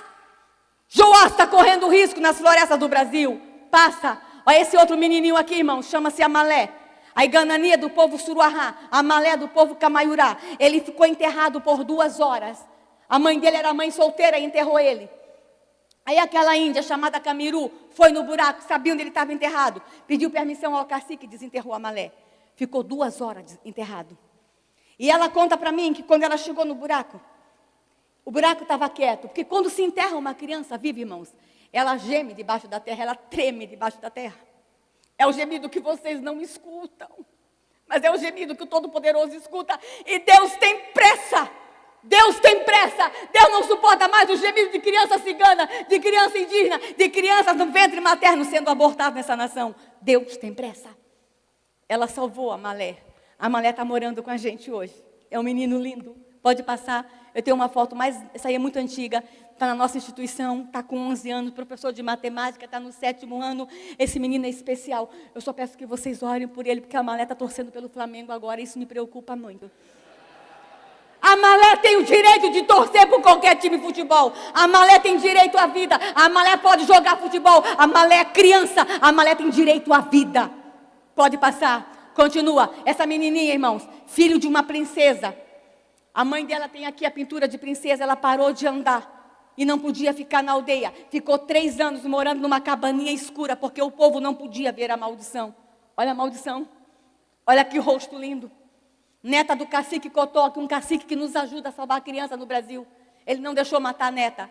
A menina está morando com a gente, ela tem distrofia muscular. No dia que nós fomos buscar ela, pastor, ela fazia 3 anos que não via o sol. Ela colocou a mãozinha nos olhos, porque o sol doía os olhinhos dela. Olha como ela está hoje, pode passar. Ela está com 17 para 18 anos. Ela se chama Canhu. É uma das meninas mais lindas do Brasil, ainda está na cadeira de roda. E eu vou dizer uma coisa para a raiva da FUNAI e dos antropólogos. A Canhu aceitou Jesus Cristo. E ela tem muita fé que pode ser curada. Pode passar. Por último, pula essa foto, que eu não posso mostrar essa foto. Pula outra. Essas 2 crianças que vocês viram não são lindas? Um está parando de andar porque também tem distrofia muscular. E a outra, por ser filha de mãe solteira, teve que ser enterrada viva. E essa menininha aqui, irmãos, linda, com 6 anos, não posso contar a história dela, porque essa menininha é minha filha. Lembra aquela história que ninguém queria casar comigo? Que eu não pude ter filho? Casei. Aí Deus me deu essa filha. Nasceu na minha vida aos 6 anos de idade. A Débora conhece. A Débora teve uma experiência incrível com as 2. Essa aqui está comigo ainda. Pode passar. Ela está crescendo. Me ajuda a salvar bebezinhos na missão. Olha como ela está linda. Olha como ela está agora, Débora. Olha só como ela está. Pode passar. Olha que linda que está minha filha. Não está linda? Fez 18 anos ontem, dia 20.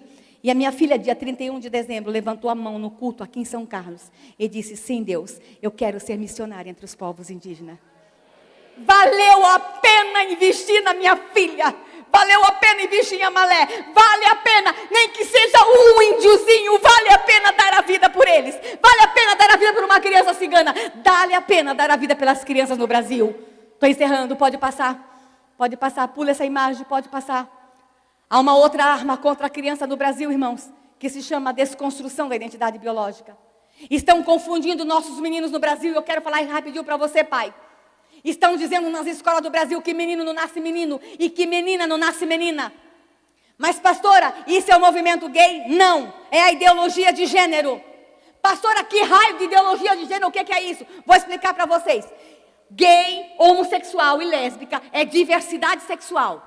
Mas ideologia de gênero é outra coisa. Os ideólogos de gênero usaram o movimento gay para lutar contra nós por 20 anos. E agora os ideólogos de gênero implantaram nas escolas uma ideologia que ninguém nasce homem, que ninguém nasce mulher, portanto, ninguém nasce gay. Eles estão, inclusive, agora trazendo problemas para o movimento gay, porque o gay fala que nasce gay, a ideologia de gênero fala que ninguém nasce homem, ninguém nasce mulher, ninguém nasce gay. E eles estão confundindo as crianças. E um dos objetivos da ideologia de gênero é desconstruir família, valores da família. E eles estão nas escolas há mais de 20 anos, colocando essa ideologia. E eu vou mostrar alguns livrinhos aqui para vocês agora. Uma ideologia de desconstrução de valores. Valores da família e valores, inclusive de identidade biológica. Pode passar rapidinho. Pode passar, pula a imagem, pula. Não dá tempo de falar, pula. Só um livrinho aqui, pode passar. Olha esse livro, que muitos de vocês compraram. O livro se chama O Grande e Maravilhoso Livro das Famílias. Das famílias. Aí quando mostra todos os tipos de família para crianças de 4 anos, recomendado pelo MEC, pode passar. Essa é a capa do livro, pode passar. Quando mostra a nossa família, nos mostra assim, uma mãe caipira, um pai caipira, uma mãe horrorosa, uma mãe toda torta, e dizendo no livro que a família no passado era assim. Que nós somos coisa de passado. Eu não sou passado, eu sou presente e eu sou futuro. A família não é coisa do passado, a família é projeto de Deus. Aí quando mostra a família moderna, quando você passa a página do livro, pode passar, mostra a família moderna assim, pode passar. Mamãe lésbica linda, papai gay lindo, a família alternativa ama a criança, vê que eles estão abraçados com a criança, eles têm roupa da moda, eles são bonitos. Quem trabalha com criança sabe que a imagem fala mais alto que a palavra. Isso aqui não é para combater preconceito. Vamos combater o preconceito, mas não desconstrua o valor da família. Dá para combater todo tipo de preconceito, pastores, sem destruir a imagem da família na cabecinha das crianças. Pode passar. Olha o outro livro aqui que também está nas escolas. Bem-vindo à família, para criança pequenininha. Nesse livro começa assim, para criança de 3 anos, pode passar. O livro começa assim, a menininha brigando com a mãe. Não, mãe, não é justo, vou contar para a mamãe. Aqui embaixo um pergunta para o outro, como é o nome dos seus pais? Ele fala, Laura e Patrícia. 3 anos, 2 anos, é aqui no interior de São Paulo, eu vi uma professora de creche ensinando crianças a contar assim, mostrava um gatinho mais um gatinho, 2 gatinhos, um patinho mais um patinho, 2 patinhos, um gay mais um gay, 2 gays, para 2, 3 anos de idade no Brasil. Fala-se do assunto até na aula de educação física no Brasil. Estão confundindo as crianças no Brasil. Olha só, esse livro mostra a nossa família também. Observe que o menininho da família hétero está mostrando o papai e a mamãe. E o menininho da outra família mostrando os 2 pais. Ok, mas olha a carinha do menininho da família hétero. Carinha de bobo, de retardado. Num livro ele é caipira, no outro é bobo, no outro é retardado. Nossos meninos não são bobos, não são retardados. São joás, são herdeiros do trono, são príncipes e princesas. E a escola não pode desconstruir isso. Nossos filhos estão correndo risco. Pode passar. Olha ali, pastor. Esse desenho animado, recomendado no portal do MEC, para crianças de 4, 5 anos. O nome do desenho é Medo do Quê? Assistam em casa.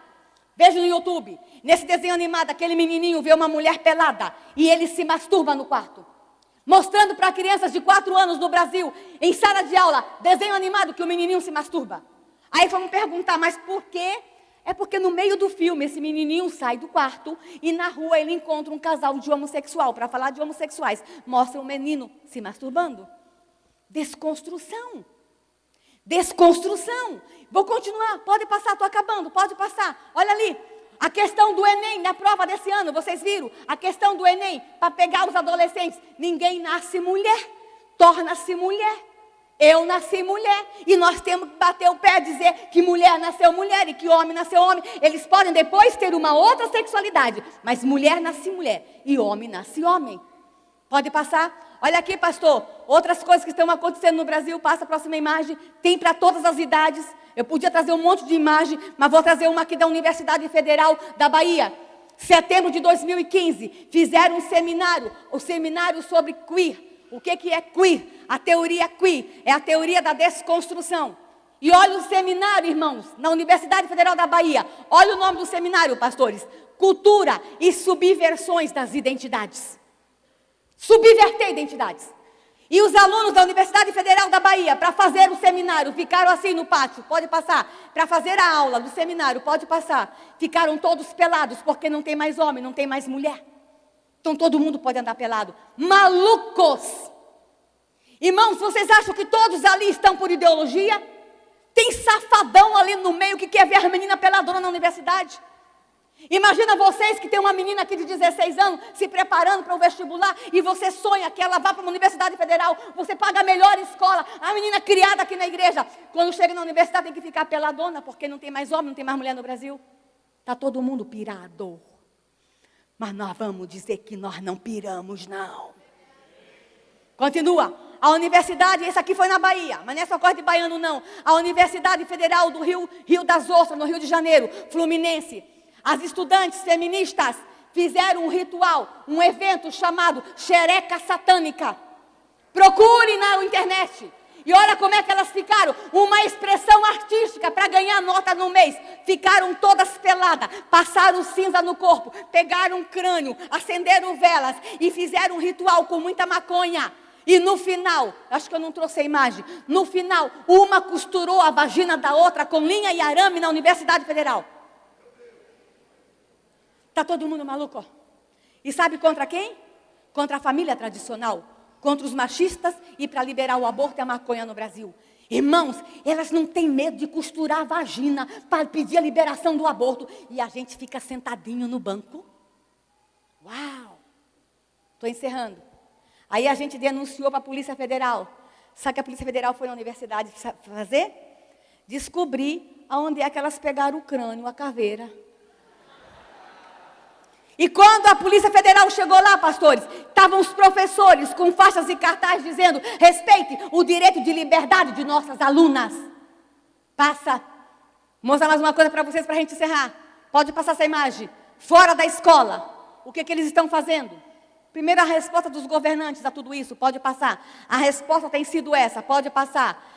Uma resolução de um conselho ligado à presidência da República, que travestis e transexuais podem usar o banheiro de nossas meninas, porque não tem mais homem, não tem mais mulher no Brasil. Pode passar. A Suprema Corte também decidindo sobre isso, pode passar. Nós temos também lá na Câmara, pode passar. Fora da escola agora, ok? O que está acontecendo fora da escola? Estou acabando, pode passar. Projeto de lei lá na Câmara, para permitir cirurgia de mudança de sexo em crianças e adolescentes no Brasil, feita pelo SUS. Pastora, a senhora está exagerando, não é criança e adolescente, pode passar. Eu nem vou dizer o nome do autor desse projeto, pode passar. E nem vou dizer que ele é ex-BBB. Está lá, artigo 8º do projeto, é permitido todas as pessoas com 18 anos fazer cirurgia de mudança de sexo. Ah, pastor, é só 18. Não. O artigo 2º, o parágrafo 2º do artigo 18 fala: no caso das crianças com menos de 18 anos, elas terão que obedecer o artigo 5º. Ok? O que diz o artigo 5º, pai e mãe? Olha só, passa lá. O artigo 5º diz que todo mundo tem que ter 18 anos. E aqueles que não têm 18 anos deverá pedir autorização do pai e da mãe, ou do representante. Então o projeto está perfeito, pastora. Aí que vem a pegadinha. Leia o parágrafo 1º. Quando, por qualquer razão, seja negado ou não seja possível obter o consentimento de alguma dos responsáveis do adolescente, ele poderá recorrer à assistência à defensoria pública para autorização judicial, mediante procedimento sumaríssimo, rápido na justiça, que deve levar em consideração os princípios de capacidade progressiva e interesse superior da criança. É a criança que decide a hora de mudar de sexo, se essa lei passar no Brasil. Estou encerrando, pode passar. Fora das escolas, o que está acontecendo, pode passar. Pode passar. Papai dando boneca para menino, porque menino quer boneca no Brasil, porque confundir os meninos. Pode passar. Meninos pedindo para se vestir de princesa e os papais estão vestindo o menino de princesa, porque confundiram as crianças no Brasil. Joás está correndo risco no Brasil. Pode passar. Olha aqui. Desenho animado do SBT, esses dois personagens são lésbicas e as crianças estão assistindo todo dia de manhã, esperando o famoso beijo lésbico no Brasil, em desenho animado, pode passar. Olha aqui o que fizeram com o Aladim. Aladim agora se apaixonou por um príncipe. Deixem os príncipes em paz. Aí alguém vai dizer: pastora, a senhora é maluca, isso aqui foi um artista plástico que fez uma obra de arte para combater o preconceito. Para adulto? Irmãos, pega o Aladim, mostra para o meu pai tem 86 anos e não vai olhar não, mas mostra o Aladim para as crianças, elas olham. Ele pode ter feito para adulto, mas quem está sendo alcançado são as crianças. Olha o que fizeram com a Cinderela, pode passar, coitadinha da Cinderela, olha lá, irmãos. Continua, pode passar, olha ali o que fizeram com, pode passar, continua a próxima imagem. Olha ali o Aladim apaixonado por um transexual, deixe os príncipes em paz, continua, olha ali, continua. Olha lá, o príncipe encantado não acorda mais a bela adormecida, porque ele virou homossexual. Coitadinha dela, vai dormir eternamente. Pode passar, continua. Estou acabando. Olha o que fizeram com a Cinderela. Palhaçada, deixe nossas crianças em paz. Continua, olha lá, olha ali. Agora vai passar um desenho animado, que é a princesa Aurora do Frozen. Sabe o Frozen, lindo aquele desenho? Quem assistiu sabe que a princesa Aurora termina num castelo de gelo sozinha. Ela não casou. Porque ela vai agora no próximo desenho se apaixonar pela Bela Adormecida. Isso é muito sério. E vou dizer uma coisa, e é tudo orquestrado. É tudo muito bem arquitetado. Continua, olha aqui. Olha lá, a princesa, um conto de fada brasileiro. Ela foi no castelo fazer o vestido da noiva, porque ela ia casar com um príncipe. Quando chegou na costureira do castelo, ela se apaixonou pela costureira. Pode passar. Isso aqui é muito sério, irmãos.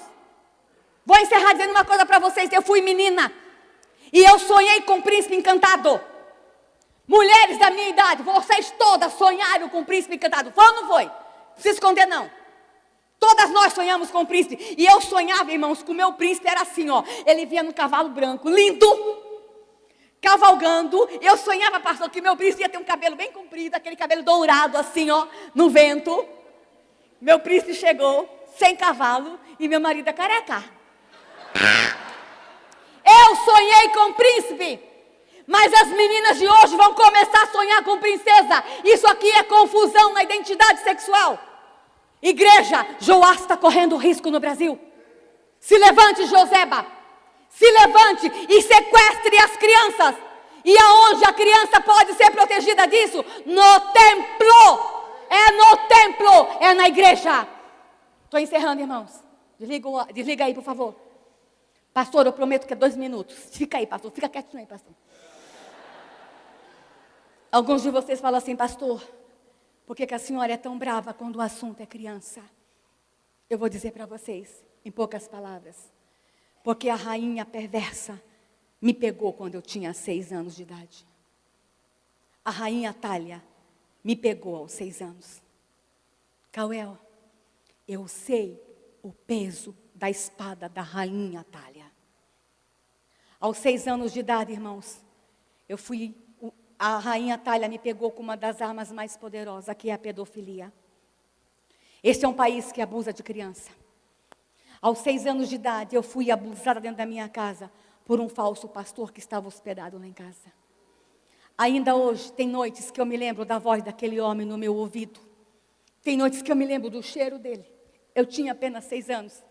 E quando ele me colocou no colo, pastores, ele disse para mim que eu era culpada daquilo porque eu tinha seduzido ele. Ele me fez eu me sentir culpada daquilo.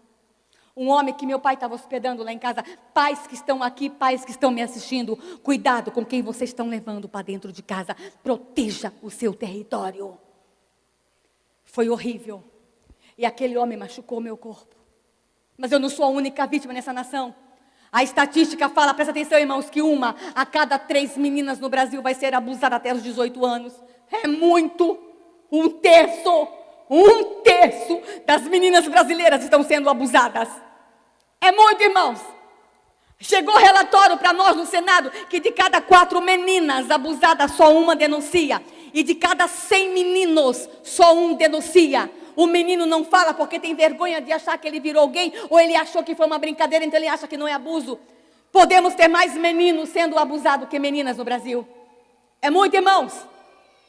Irmãos, na CPI da pedofilia, nós descobrimos que no Brasil há uma classe de pedófilo que só sente prazer se a criança estiver na cadeira de roda ou tiver síndrome de Down. Nós prendemos no Brasil pedófilos que só querem saber de bebês. Uma das imagens mais fortes que eu tive que assistir na CPI da pedofilia foi de um médico brasileiro de São Paulo abusando de uma nenê de 29 dias. Foi forte.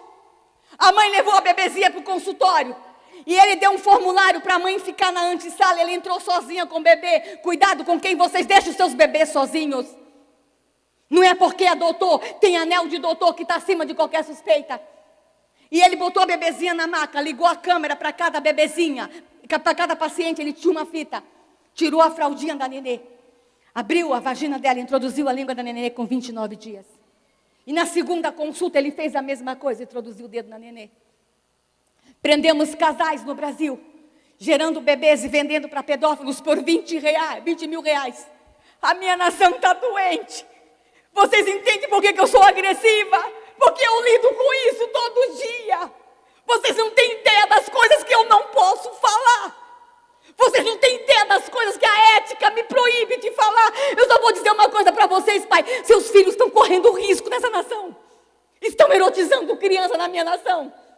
É muita menina sendo abusada. E já há sociólogos dizendo, pastores, que nós nunca vamos acabar com a pedofilia, porque faz parte da cultura do povo brasileiro. Como pastora, como mãe, como mulher, eu declaro que pedofilia não é a cultura do meu povo. Chega! Irmãos, muita criança sendo abusada. A Polícia Rodoviária Federal divulgou um relatório que a cada 27 quilômetros no Brasil tem um ponto de prostituição com criança. E essas crianças estão pedindo socorro. Eu pedi socorro quando eu tinha 6 anos. Quando aquele cara me colocou no colo a primeira vez, ele disse para mim que eu era culpada daquilo. Ele me fez eu me sentir suja. Ele me fez eu me sentir culpada. Foi horrível, irmãos. Eu me senti pecadora. Mas eu vou dizer uma coisa para vocês, aquele cara não machucou apenas meu corpo. E doeu muito. Mas ele não machucou só o meu corpo. Ele tirou de mim uma coisa muito mais preciosa. Ele tirou de mim a certeza de morar no céu. Eu era filha de pastor, irmão Caio. Eu sentava no primeiro banco da igreja e eu já tinha aceitado Jesus. E eu sabia que eu ia morar no céu, mas agora ele está abusando de mim e disse que eu era culpada. Eu achei que eu não ia mais para o céu. Ele tirou de mim, pastor, a certeza da salvação. Ele tirou de mim a coisa mais linda que eu tinha. É isso que eles fazem no Brasil. Eles enterram sonhos. Eles enterram destino. Eles enterram o futuro. Quer destruir uma mulher? Abuse dela na infância. Quer destruir um homem? Abuse dele na infância. E esse é um país que abusa de criança. Joás está sendo machucado nesse país por meio da pedofilia. Levante-se, Joseba, e chegue Joás antes de Atalha. Levante, pai, chegue no seu filho antes do pedófilo. Chegue no seu filho antes do traficante. Chegue no seu filho antes da ideologia de gênero. Foi horrível. E eu sentava no primeiro banco da igreja e ninguém viu que eu estava triste. Eu cantava, irmãos, antes disso, com a mão para cima. Eu pulava, eu era uma menina feliz e eu passei a ficar triste e ninguém viu na minha igreja. Ninguém percebeu que a filhinha do pastor que sentava no primeiro banco estava triste. E o pior, Débora, que os diáconos, na hora de recolher a oferta, passavam por mim e não via que havia tristeza no meu olhar. Pastores, o meu pai não viu que tinha tristeza no meu olhar, sabe por quê, pastores? Meu pai estava muito ocupado construindo um grande templo. Meu pai estava muito ocupado com as coisas do reino. A mamãe estava muito ocupada com o ciclo de oração. Os jovens da minha igreja não viram que eu estava triste, estava muito ocupado com o louvor. Estava todo mundo ocupado quando eu tinha 6 anos na igreja. Ninguém viu que eu estava triste. Se uma pessoa apenas tivesse me abraçado aos 6 anos e dito para mim que eu não era culpada daquilo, a minha vida tinha sido tão mais fácil. Se uma pessoa tivesse dito que eu não tinha perdido o céu, a minha vida tinha sido mais fácil.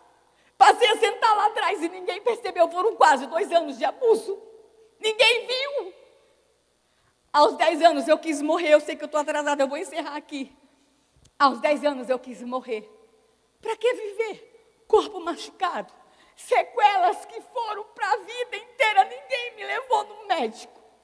E o cara que abusava de mim dizia o seguinte: se tu contar para o teu pai vai me matar, teu pai vai para a cadeia por tua culpa. Eu era culpada de tudo. A criança é sempre culpada de tudo. É horrível. Aos 10 anos eu quis morrer, irmãos. Eu vou contar para vocês rapidinho. Na casa do meu pai tinha um pé de goiaba. Ok? Lindo. E eu chorava em cima daquele pé de goiaba. Quantos dias eu fiquei em cima do pé de goiaba chorando. E no dia que eu fui morrer, que eu ia morrer, eu peguei uma substância. Tem criança aqui já entrando no tempo, não vou dizer o que era. E subi no pé de goiaba. Eu ia tomar aquela substância. E na hora que eu estava em cima do pé de goiaba, acredite vocês, se vocês quiserem, que eu estava com a substância na mão chorando para morrer. Eu olhei para baixo do pé de goiaba. Eu vi Jesus. Foi lindo. Jesus se manifestou através de uma visão na minha vida. Foi extraordinário eu olhar para Jesus e ele era tão lindo. Ele estava com uma roupa comprida e eu amava tanto o meu Senhor. Eu não ia mais para o céu, mas eu amava. E eu olhava para ele. E eu esqueci a substância. Olha como ele é criativo. Eu não usei a substância. Eu esqueci. E ele olhou para mim. E foi um olhar especial. Mas meu Jesus não ficou apenas me olhando. Ele começou a subir no pé de goiaba. Aí, Débora, eu olhava para Jesus e pensava assim: Jesus, não sobe, você não sabe subir em pé de goiaba, você vai cair. E Jesus, com aquela roupa comprida, subiu no pé de goiaba. E vou contar uma coisa para vocês que vocês não sabem, igreja nenhuma contou, nenhum pastor contou. Seu Jesus é tão poderoso que ele sobe em pé de goiaba sem cair. Subiu. E foi no galho onde eu estava, e eu achei que o galho fosse cair. E lá em cima daquele galho, irmãos, Jesus Cristo me deu um abraço que o papai e mamãe não deram. Me deu um abraço que a igreja não me deu. Naquele pé de goiaba, eu tive uma transformação e eu desci transformada naquele pé de goiaba. Primeira coisa que eu vou dizer para vocês, olha aqui. Jesus quer ter experiências extraordinárias com crianças. Uau! Jesus quer se revelar de forma sobrenatural às crianças do Brasil. Não impeça que seu filho tenha experiências especiais com Jesus. Traga o seu filho para o templo. Traga o seu filho para próximo do sumo sacerdote. Ele quer se revelar às crianças do Brasil. A segunda coisa. Jesus Cristo ama tanto uma criança brasileira que ele sobe até em pé de goiaba por ela. A última coisa. A menininha que Satanás quis esmagar aos 6 anos de idade. Porque a estatística fala que 50% das crianças abusadas, quando crescer, serão abusadores. A menininha que Satanás quis esmagar, que a Thalia quis esmagar aos 6 anos de idade, está hoje lá no Senado Federal, escrevendo leis, ajudando a escrever leis para salvar criança. Está andando por esse Brasil dizendo: igreja, proteja Joás. Quem sabe eu vim aqui hoje, só porque algumas pessoas precisavam ouvir o seguinte: Jesus Cristo sobe um pé de goiaba. Quem sabe eu vim aqui hoje porque tem alguma mulher que ainda está chorando porque passou pelo aborto. Ou alguém que foi rejeitado no útero materno, sua mãe atentou contra a sua vida. Ou alguém aqui que foi abusada. 1 a cada 3 mulheres aqui pode ter sido abusada no Brasil. O Senhor me manda aqui hoje, talvez só para dizer o seguinte: hoje é dia que ele está subindo em pé de goiaba. Eu vou entregar o microfone, pastor. Agora é de verdade. Aos 25 anos, eu cheguei aqui em São Carlos, eu morava em Aracaju, fui abusada aos 6 em Feira de Santana, na Bahia. Aos 25 anos, vim visitar o meu pai aqui nas férias. Na casa do meu pai tinha um jornal que ele estava aguardando para me mostrar. E no jornal estava escrito assim: falso pastor preso por abuso de criança. Quando eu olhei a foto, sabe quem era? O cara que abusou de mim quando eu tinha 6 anos, Denise. Ficou 19 anos abusando de criança na igreja. Quando eu vi a foto dele, Kael, eu podia ter celebrado, mas eu não celebrei, eu comecei a chorar. E eu fui para o quarto passando mal. Eu tinha 25 anos. 19 anos depois, a mamãe foi para o quarto, sentou na cama e disse para mim: eu sei por que você está chorando. Eu olhei assustada: a senhora sabe, por causa desse pastor. Aos 25 anos eu descobri que a minha mãe sempre soube que eu fui abusada. Quando a mamãe descobriu, antes de eu subir no pé de goiaba, que a mamãe quis fazer alguma coisa, a igreja disse para minha mãe: pastora, os presidentes da minha igreja disseram para minha mãe que ela não podia falar de sexo comigo, porque era pecado mãe falar de sexo com o filho. Tudo era pecado quando eu era criança. Imagina, 40 anos, uma pastora maluca subir aqui e falar o que eu falei, não subia. Era tudo pecado na igreja. E a igreja mandou a minha mãe orar. A minha mãe e meu pai só podiam orar, e eles oraram. Eles oraram, irmãos. Minha mãe e meu pai me amavam. Meu pai está vivo, está com 86 anos. A mamãe morreu tem 2 anos. E vocês conseguem imaginar quantas noites a minha mãe orou por mim?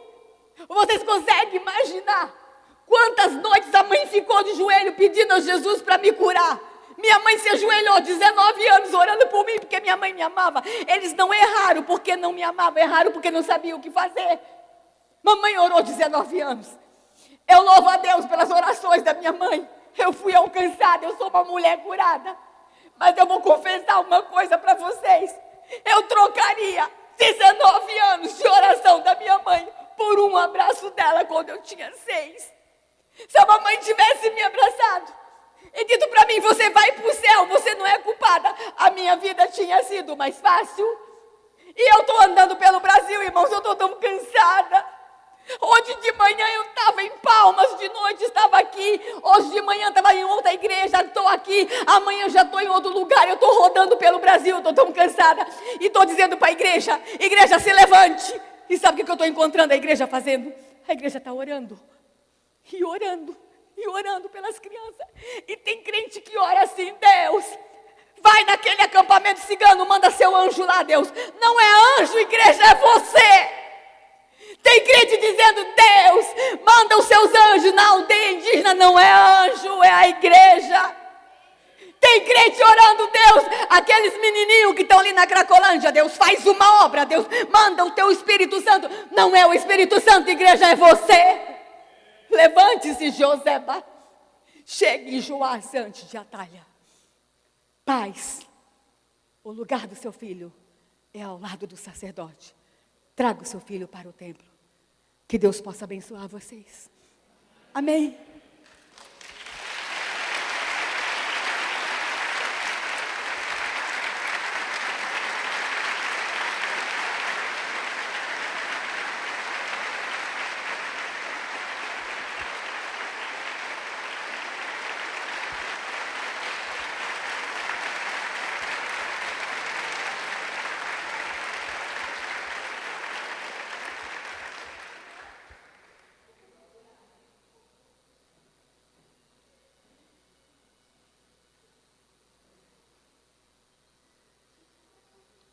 Eu não quero falar nada, porque nós temos que meditar sobre tudo que ouvimos e vimos e tomar alguma posição. Curve a sua fronte.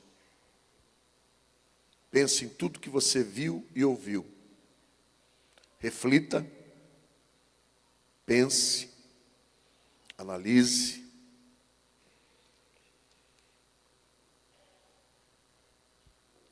E não saia daqui dizendo que não é com você.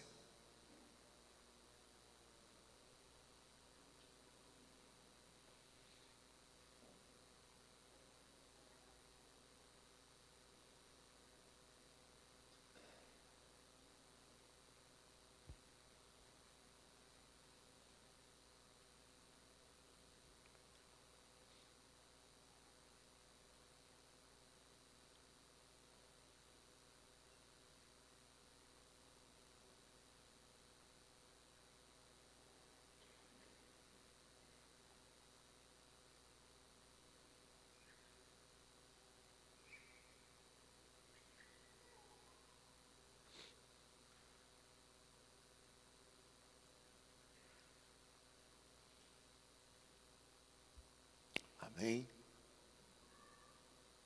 Vamos ficar em pé. Pastora Damares, muito obrigado, querida. Eu já te admirava de longe, viu? Agora te admiro muito mais. E é bom saber que a senhora está lá. Viu? Conte conosco, não somente com as nossas orações, mas com as nossas atitudes também. Mas é muito bom saber que a senhora está lá. Muito bom. Deus sempre tem os seus, em todos os lugares. Pai, nós te agradecemos por essa noite tão especial,